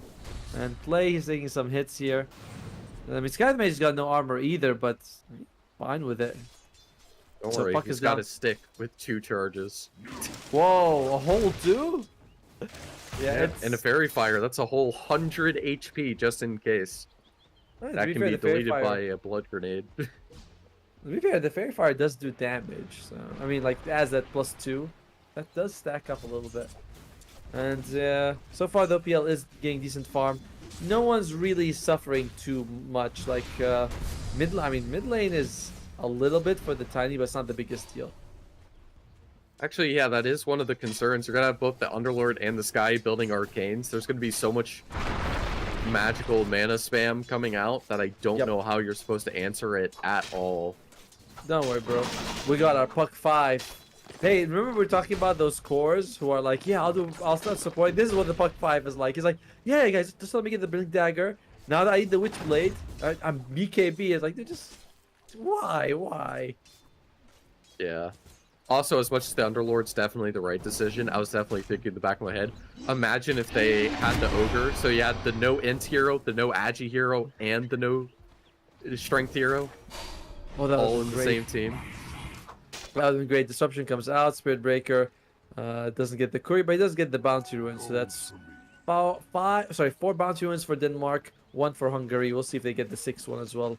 So at least when it comes to that jungle management, Denmark coming out far ahead at the moment.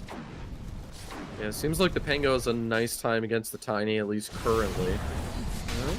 Mo Edge taking a lot of damage, a lot of damage. And Play does to get a kill on low skill though in the bottom lane. That's massive. That's going to delay a bit of the farming and actually create some space for this Tidehunter to continue getting farm. You say that, but I mean, Medusa's been owning him in the lane, so I think this equalizes it, but it does not put them Tidehunter in front, if that makes sense. And Drist running out of mana, so he needs that Arcane Boost to come out as soon as possible. If you were Underlord, would you get Arcane Boots or Vanguard first in a lane like this? Because you're not really getting harassed. Arcane Boots would really help the Skywrath Mage. What would you do? You said you're. I would easily go with the Arcane, just go full damage, harass him. I like it. You know, this PL is just kind of free farming the last hits right now. You know he's eventually going to be building a Diffusal anyways. And you're already tanky enough as it is. I wouldn't even be surprised if he just didn't build the Vanguard at all and just had just the Ring of Health. Ooh, double dash, baby. And then the charge to the friend. And Shadow Demon, one more hit would cost him his life. Oh, but no, well played by C-Sky. We've seen this guy make plays on the Shadow Demon before, and he's like, yeah, I still got it. Yeah, but with the assistance of the Spirit Breaker, able to charge mid and ensure that Tiny can't get this bottle ever refilled as hard as he tries. He's relying on the tree throw to get a last hit. That's how rough it is for him at the moment. Finally, a little bit of support from the Skywrath will help. Yeah, it does a little bit, but not too much. And Tiny, he's been relying a lot on infused raindrops as well to keep him alive. He's already had 3 of them used. Salve comes from the Courier. He's going to be okay. I like it. You know, he's not being too greedy. He's like, you know, I need a salve to continue getting gold. It's weird. You spend gold to get gold, basically. Meanwhile, what's Puck doing? He is trying to go man to man with the Skywrath Mage. Doesn't seem like it's going too well for the Puck. No, it's certainly not. I mean, there's a reason this is played mids to have this evasive spellcaster. Disruption, able to give enough harassment and slow down the Pango so the Tiny stays alive. The Puck trying to assist him. We essentially have like almost a 3v3 mid. 6-minute mark, which is kind of wild. Heavily favoring CY though. You can see he's got so much net worth, and He's gonna get possibly more. No, very lucky. Good use of the avalanche. But Tiny, he is so poor. He's 1,000 gold behind the Pango. And it's not like, you know, we're 23 minutes in. This is 6 minutes in. You know, this is, you know, but luckily if he gets a kill or two, he will be able to recover. I mean, not only is the Spirit Breaker assisting to help him win this lane, but just having Pango in your lane going against you as a Tiny is already Not fun. hell enough. Yeah, because what you're really hoping to do is have a comfortable lane to be able to farm those last hits, to be able to get at least your boots, a blink dagger probably, to really get that avalanche toss combo going with probably the Skywrath, as I mentioned. But you don't have any of that on the table, especially when you just can't get any gold early. Another person who's having an interesting game is Play. He's farming decently as Spirit Breaker, whereas all the other sports are about 500 gold behind him. So that is another, you know, minor factor. And for people who are wondering, well, what's at stake, ladies and gentlemen? What's at stake is that if you win, you represent your group in the playoffs, and you win that, you get to represent your region. If you lose, the road ends here. You just go home. You have to hope to make do the other qualifiers. And interesting use to use the charge just to get away from the poison of the Shadow Demon. I don't feel like it's worth a quarter of his mana pool. Cows ain't a stack of it. Yeah, cows don't have a whole lot of intelligence. Couple of charges and you're basically out. And oh, okay, decent damage, but I don't think it's enough to kill him. Close though. See why? He gets a reminder that this is a Tiny who can really hurt you if he wants to. Oh, very unfortunate. Yeah, he's still going to get that haze. Skyro's going to tuck in that little bit of extra damage, but he has everything in the world to work with. Has the puck supporting too. Nice response. And you can see already, even though it's still a really rough time for the Tiny, just those 4 levels of Avalanche and occasional level 1 toss, and it's already making things a little bit hell for the Pango. Yep. Sure, he's still already left rather behind, but still not fun. You see PL's going first item Diffusal. I imagine the Underlord's having a nice time. Someone needs to help. This is okay. The Shadow is coming. I mean, this is self-destruct, ironically, but is he gonna be able to do anything here? No spells, no nothing. Just gets killed up. Pango in there just in time as he was casting the disruption to try to get away. And because this Tiny has no farm, he has no way to chase, but that doesn't matter because the chase will be done by the Skywrath. Super close. Barely getting away for now. But, oh yeah, the level 1 cooldown on that Tiny. No way to chase and all the movement. The Skywrath still going in for more. I do like the idea of trying to use the Observer Ward to hunt further, but Pango will get away with his life, able to get that cheeky kill on the support last minute. It does come with the cost as the PL has had to go back to base, decided to head towards bottom. At the end of the day, though, you're still fine with that. Yeah, it's 1-for-1 trades, though. I mean, you brought more. I think you brought more people from Denmark's side. And ooh, Master Risk. He is doing some damage here. Does jaunt away, but right under Observer Ward. So Tiny could catch him, or they can go for the juicier target, the steak himself.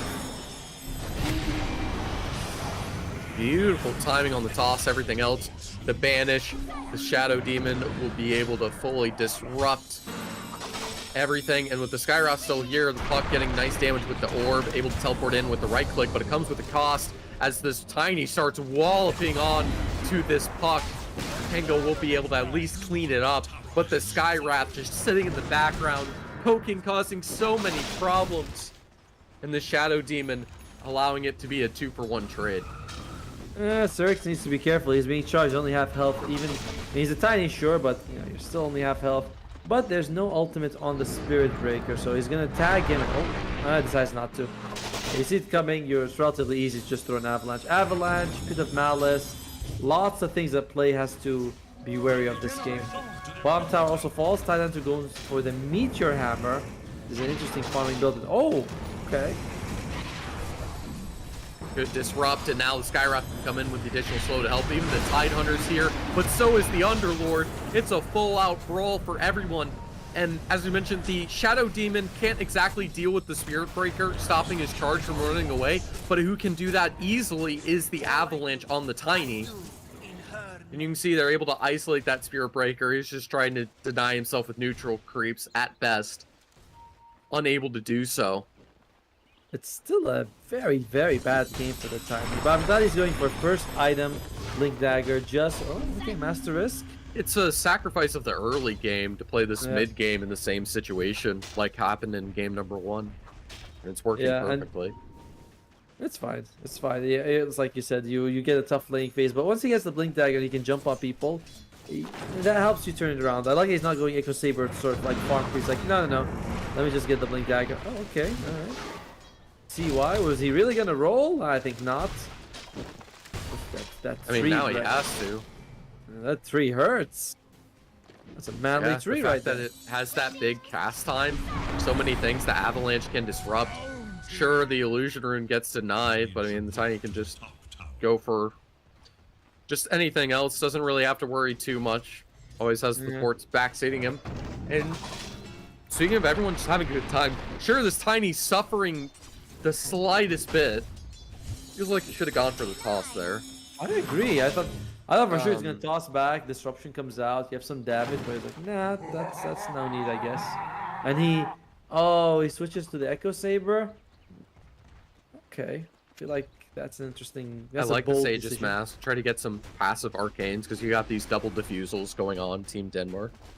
And speaking of the cores on the board, look at the top 2. It's the Medusa and the PL. The Underlord just barely behind. But he even has the Soul Ring for that additional mana to be able to keep up that harassment. Yeah, I've barely seen either of them. Both the PL and the Medusa have been very happy to just sit on the sidelines, not show themselves. Diffusal is available, and PL, he wants to go for the Yasha to farm fast, and he wants to go for Agam Scepter, so maximizing that mana burn as well as that long range poke that he has. I like it. I think it works out pretty well.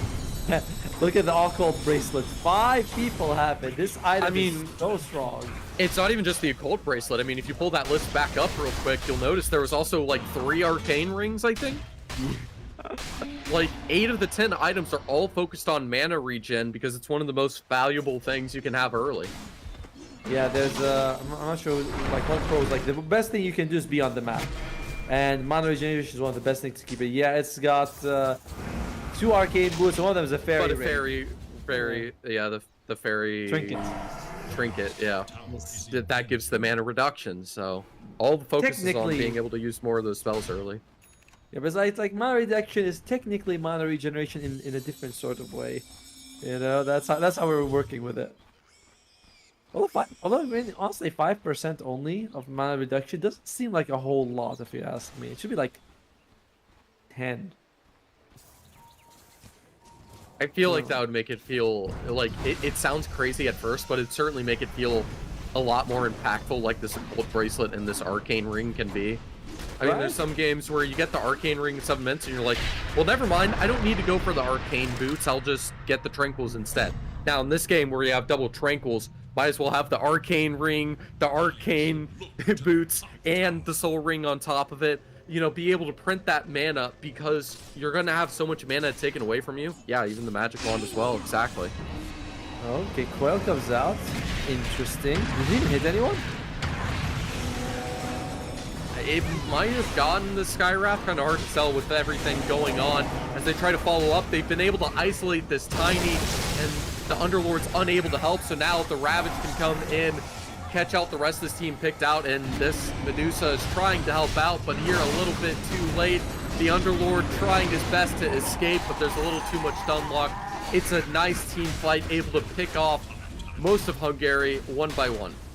And now we're at a 6,000 gold advantage for Denmark here. That was a huge fight for them. And a lot of it again comes to sports. And oh, Medusa, that's the big loss if you lose her. No ultimate to even run faster. But luckily, she is able to make it out just barely. She's the only one who doesn't pick a mana item, ironically enough. The one person who needs it the most. And yeah, I think the coil is on the Skywrath Mage, just very close to him. Great move by the Spirit Breaker and the Pango. Disrupt them. The strike comes out, catches Cyrix, and then we get the nice two-man Ravage. Oh, he wants to go out, but he can't because of the bashes.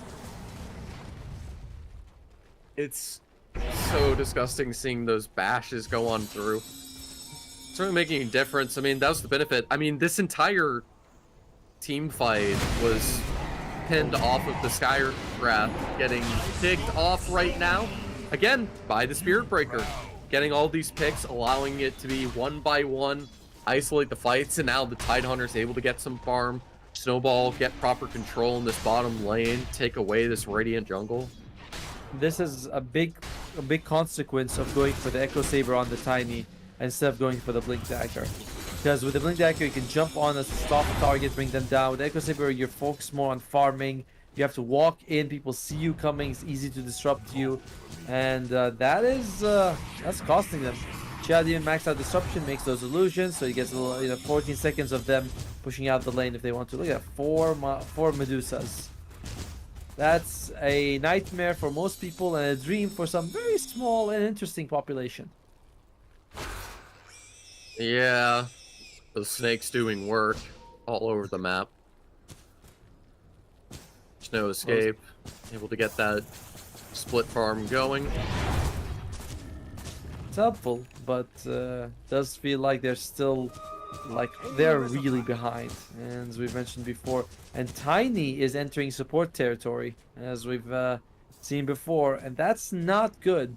This is your mid Tiny. You're expecting him to do, to make space for your team, and suddenly he has to have space made for him, so he can use his Echo Saber to farm. And to farm to what end exactly? Get a Blink Dagger to pick off? Yeah, okay, he does have the Blink Dagger actually. That's good. to I'm see. glad. I'm very glad to see that. He was just That getting is- the Sage's mask for the Echo Saber because he needs the mana regen. Because he is just the Occult Bracelet, and the entire Team Denmark is about trying to take away mana, so fair enough. And there's a double bounty wound goes to Hungary's side, so a little, a couple of good things happening for them. We'll see if they can find the Puck, but Puck seems to be okay. And Puck, by the way, again, he is farmed for a support, almost as much as the other two supports on Hungary's side combined. Oh, down to lands. Yeah, they can bring in those teleports. It should be too late, but the aura is making it take so long. Now the rotation's coming on in, but it still will be a little bit too late. Just isn't that tanky just yet. Even with the Vanguard, unfortunately, just not enough. And surprisingly, I don't think the disruption was used on him. And, Medusa was not very interested in showing up in time for that fight. So you sort of just say, yeah, sorry, Underlord, that's an on-you problem. And this is an interesting evolution of Tidehunter. Building the Meteor Hammer gives the hero one thing that he always lacked before, which is, tower pressure. Tower pressure and a stun while Ravage is on cooldown. No, that's true. Nice to have that. Some people go for the shard on the Tidehunter. It's okay, but it's not Well, amazing. the axe build, even though it was just recently nerfed. The Scepter? Aghanim Scepter on Tidehunter? On PL. Oh yeah, it's still fine. It's still a very strong one. I mean, it gives you that bounce and the extra illusions. It's all good. It's not perfect, but still good.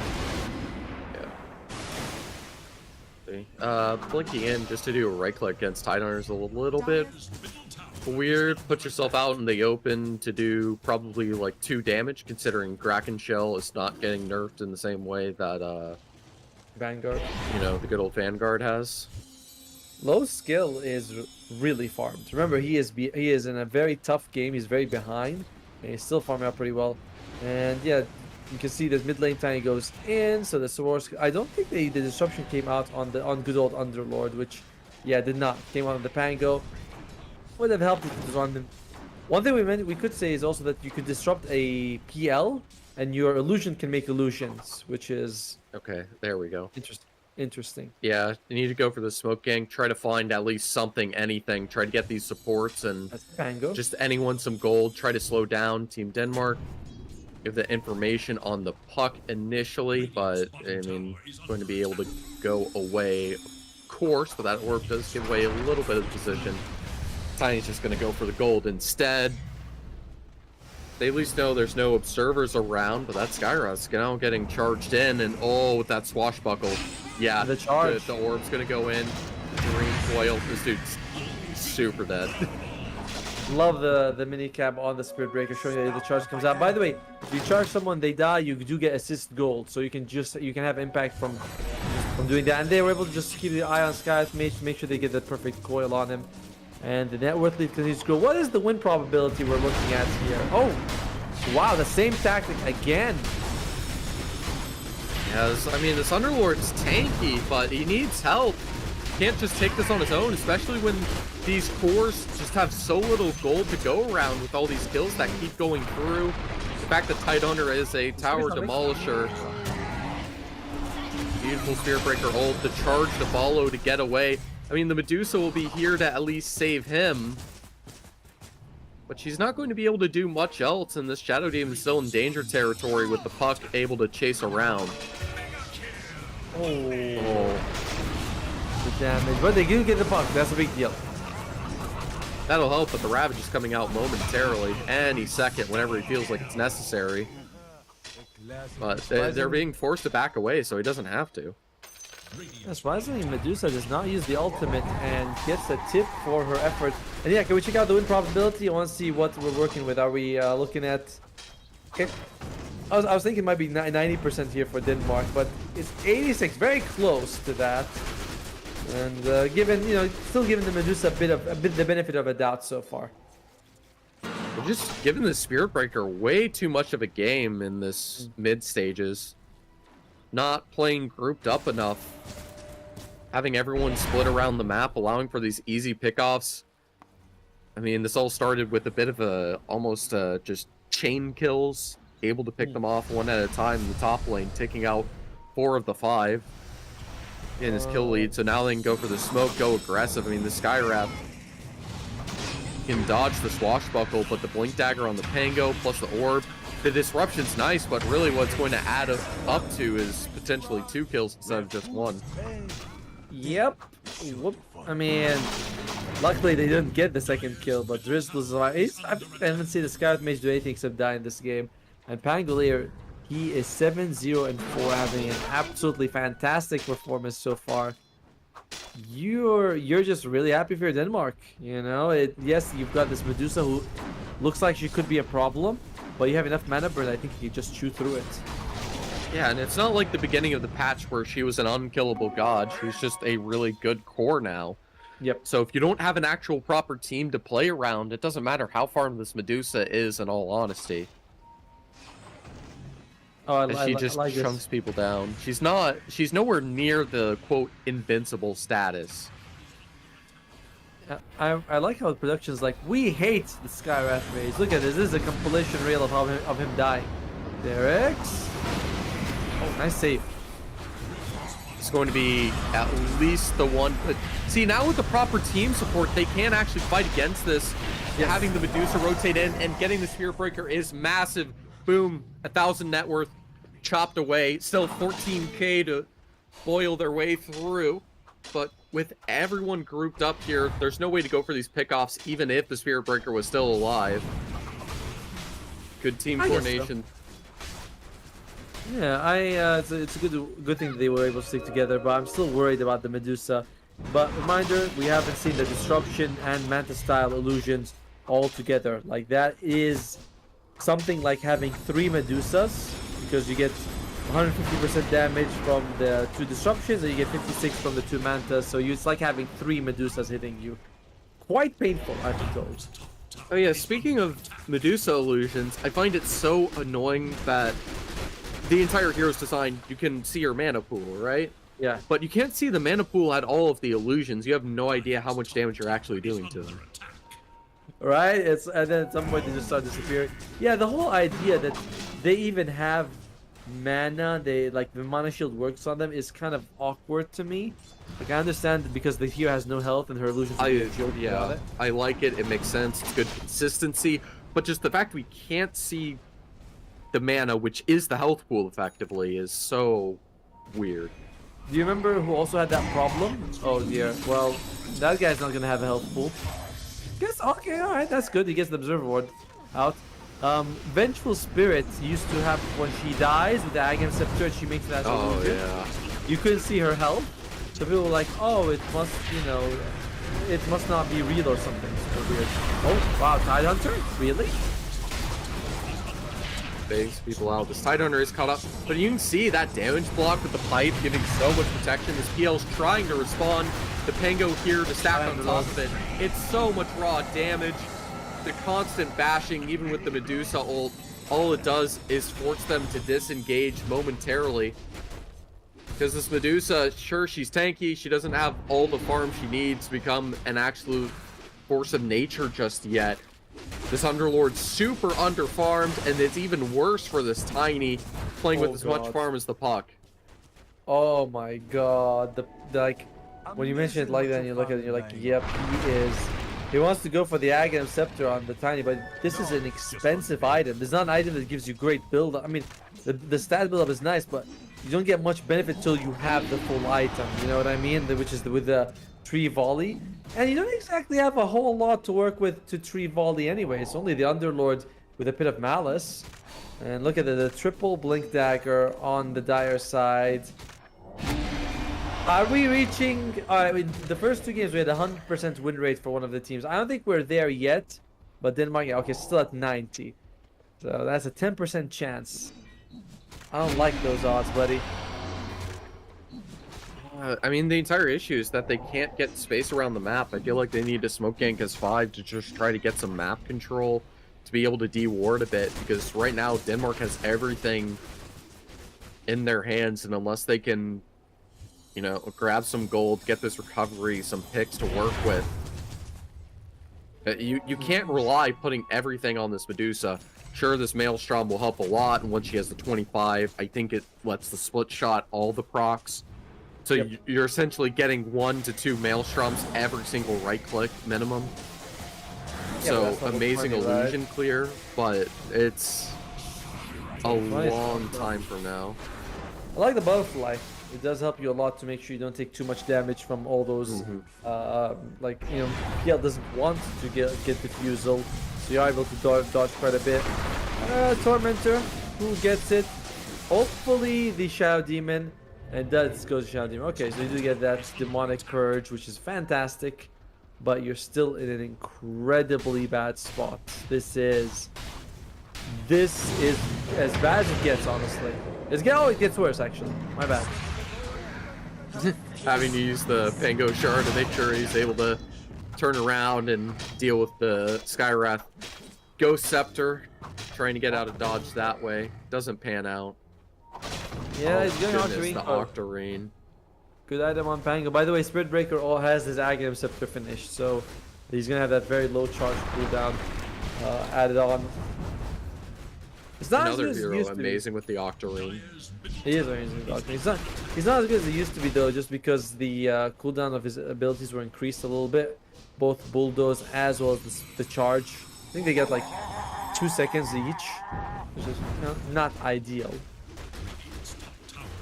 Bulldoze gets it more in that balanced state with what he does, honestly. I think it's just one of those, like, it doesn't absolutely kill the hero, but just certainly puts it in a little bit more of a reasonable perspective where it can still flourish and have the success like we've seen in this game.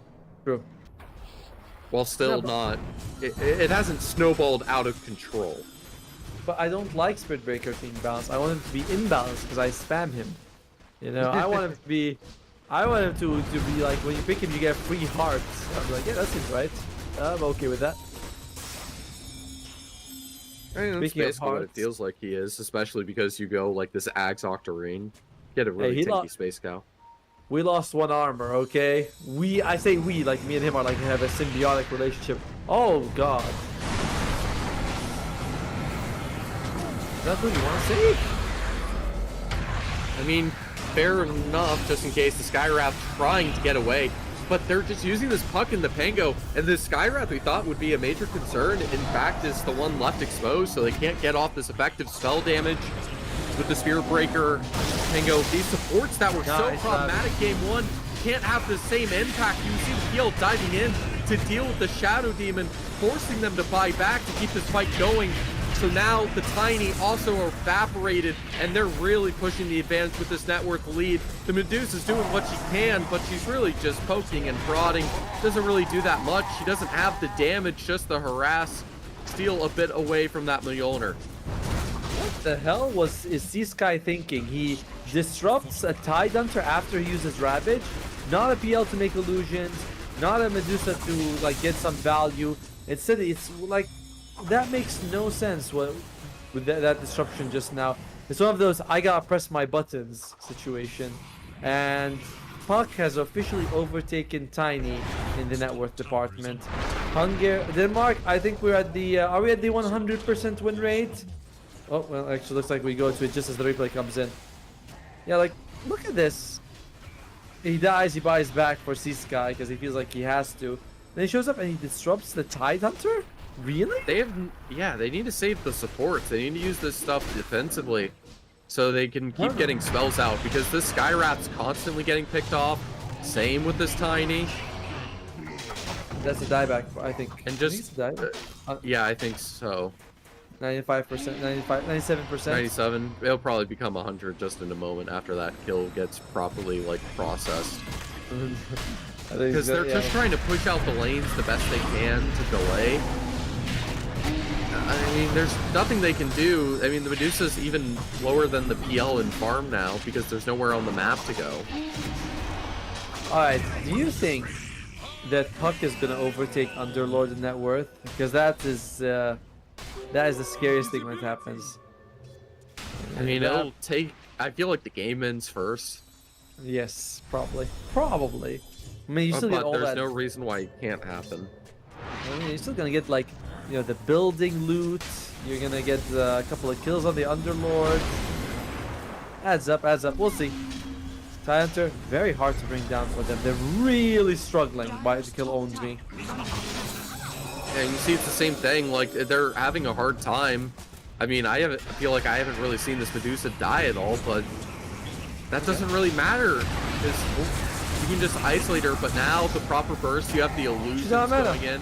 She's just barely getting the mana sustained through her team to keep going. But it doesn't matter that they say this Medusa can keep her alive. You need a team that can actually fight, defend your buildings, fight against this PL and everything else, and you have no way to do so, even with the Crimson Guard. They just do no damage. PL goes in and a couple of them hit him and he's like full health. He's like, I got a heart. Like, what the hell are you guys trying to do here? And the pipe tries to keep the buildings alive against the Tide Hunter, but doesn't make a difference. Nice Ravage. You can see the second the Ravage happens, what's the first two players they take out? They take out the Tiny, they take out the Shadow Demon, they try to get out these squishier players that are easier to expose.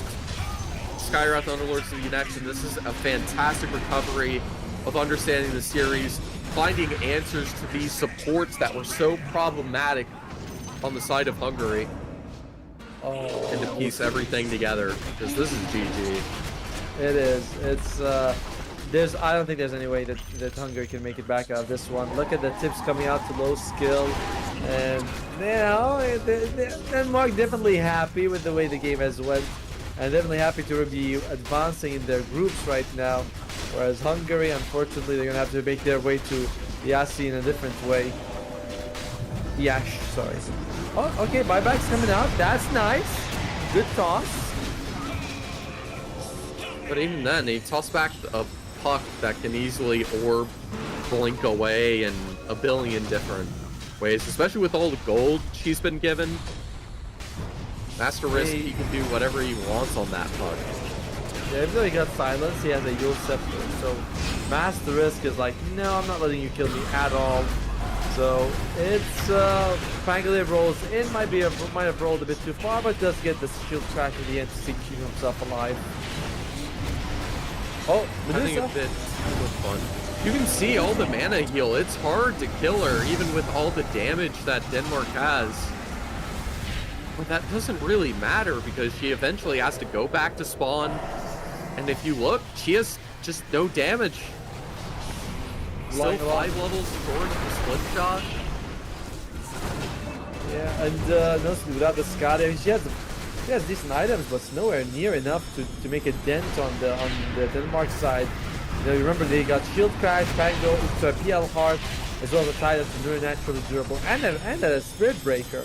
So 4 of these heroes can take a few arrows to the face, no problem. Yeah, she wants to go for the Daedalus into probably the Divine, the classic move. But you don't want a BKB on a Medusa. You need to have a Scotty, if anything. But you're just so far behind, you have to go for these sort of items. But, I mean, the BKB doesn't even do much. Most of these heroes ignore BKB entirely. Interesting movie, actually. This time, they're even ignoring the Ancient, the Base, the Fountain. Isn't even doing anything. They're just having fun doing their best farming Hungary on the way out. Farming Hungary. A bit unfortunate play. He actually bashed the low skill back into the fountain, so that's why he was able to stay alive, because they were very close to killing the Medusa otherwise. So, you know, giving her a little bit of hope, but she's gonna need a lot of hope if she wants to come back in this game. Hope springs eternal. Again, it doesn't matter, because you can see, I mean, low skill's been alive this entire time, getting harassment, but constantly has to just run back, get that reach in, unable to get that damage in. Yeah, they've gotten Mega Wraths while sustaining this team fight for the past like 2-3 minutes straight. Picking up Tiny again. And they get a kill on the Scarlet Mage, and Puck 400 gold behind the Underlord. We'll see if my bet comes true. If they can kill the Underlord just once, that would be a victory for me. Oh, come on, the circle comes out. Which one's first, the Throne or the Underlord? They can almost get him. There you go. And Puck overtakes him. I told you, buddy. I told you it's going to happen. Basically ended up being a core. With it being 45k net worth lead. 38-minute game. And they get a kill on the Shadow Demon. Who are they going to go with? The Medusa forced to buy back. Low skill. Well, actually, so she just melts the Shadow the moment it comes back. Poor Medusa, man. Can't do anything. They're not even ending. You can call GG, by the way, if you're Hungary. And I think they might. You know, Medusa's dead. They do call it. So they take it a little bit longer than they needed to. But they do call good luck, which is, you know, very nice sportsmanship by the team. Yeah, very good sportsmanship considering Denmark completely ran them over, understanding the lead that they have, and this game could have ended 5-10 minutes ago easily. Agreed. But they decided to just farm them instead. Fantastic performance from the PL. I like it. Success. I like it. I mean, we saw it in every lane, right? Like mid lane also went really well. Like Pango there just crushed the Tiny, which was really unfortunate. And we saw the Tiny things like, oh, I'm gonna go Echo. He goes for the blink, but he really didn't have any time to bring either of the items to work. Bottom lane, Medusa farmed okay, but the Tide Hunter I love what he went for with the Beat Your Hammer, just pushing the lanes. And top lane also from the start, just Underlord was there, yes, but didn't seem to make any difference. PL just farmed, and you can't threaten the PL as an Underlord. That is a problem. Like you can maybe just stop him getting some creeps, but you can't actually kill him. I think the main detail is the fact that we're like, you know, the Pango and the pocket just like, well, this is really squishy and might be able to be punished by the Tiny, even if it goes well. But in hindsight, it wasn't about, you know, dealing with the mid lane or whatever. Just like, you know, let him have whatever he wants. We'll keep ignoring him. But what we know has been an issue has been the Skywrath, has been everyone. So if we have this PL, we have this Pango, even the Puck as a support, which seems wild, but what it does is it counteracts the Shadow Demon and Skywrath and gives you beautiful ways to lock down and nuke them out of existence, so they can't support the team, and you can just snowball off of that. Yeah, and MOH gets the MVP. I feel like it really goes more to the Pango. Like, he did more work, you know, to actually win the game, just by shutting down the Tiny, make sure he doesn't have like anything to work with. Master Risk on the Puck, as you said, with the coils was really good, and I like that he worked well with play. Like they have someone charged, and then the Puck jumps on top of him, lands the coil. It's like, oh well, now he can't do anything. I mean, the concern was, oh, this PL isn't able to do anything against an Underlord or shouldn't be able to. But he essentially free farmed in his lane against it with no issue. I mean, the puck was barely having any help or support besides helping get a pick on Skywrath early, which, I mean, that was like neat and all, but it was thanks to MOH having all that skill to make this PL so impactful to be able to keep up with that Medusa almost the entire time. Sure, is still behind 2 to 3k net worth for the first like 20 minutes, but that's just the power of Medusa. It's not because of the fault of anything MOH did. He played this PL to perfection to be able to have that success, and it's in its own way not flashy with the fact that he was farming so much, but I mean, it's thanks to him that he did get the win. Yeah, it's like this consistent style where you're not making mistakes, you're farming safely.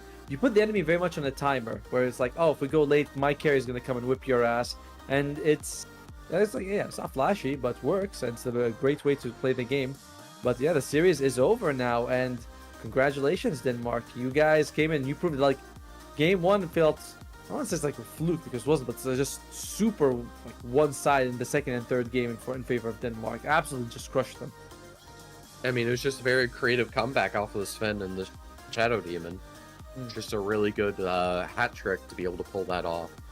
We can't do it every time, but you know what, we're guys, we have one more match coming up for you guys. It's between France and Croatia, and that one could also lead to a tiebreaker. We might have that group going, you know, each team goes 1-1-1. Well, but that's going to take some time from now, so we're going to go for a bit of a longer break. Trevor will be handling that one by himself. I'm calling it a night, but you guys will, you know, come back in just, it's like a couple of hours for us. So yeah, it is a bit of a long break, but we'll see you guys for France and Croatia.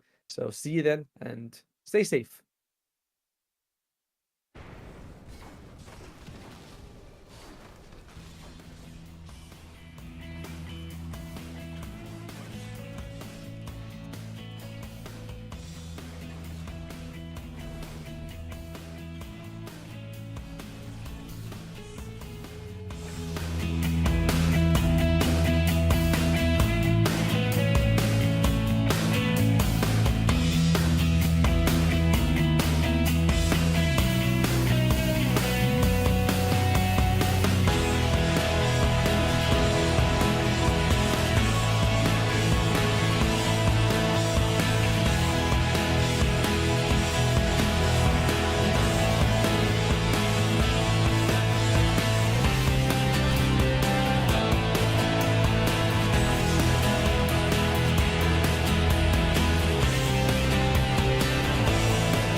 one purpose,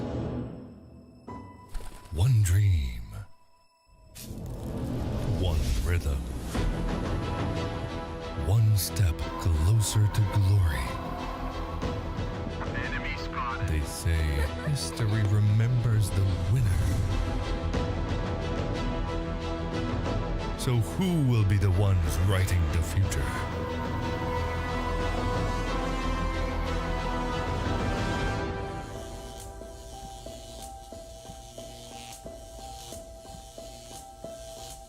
The halls of power call for their kings. The ones who won't back down. The ones who believed.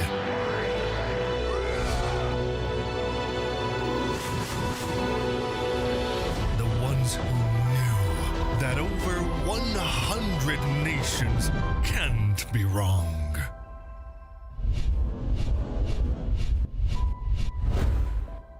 Join the fight between August 24th and September 3rd as Yash becomes the world's esports capital.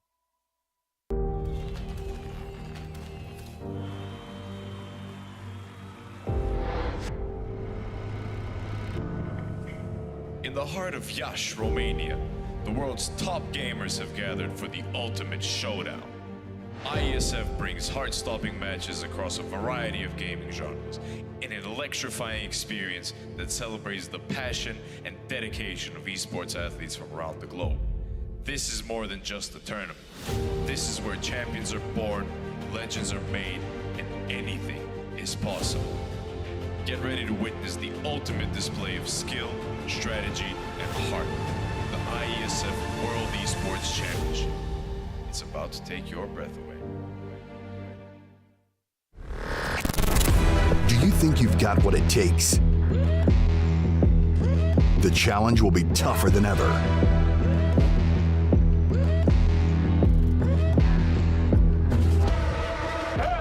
In 2023, international esports has a new home. Over 100 nations fighting for the championship in a celebration of everything that makes esports great. Who will rise up to the challenge? Who will be the world champion?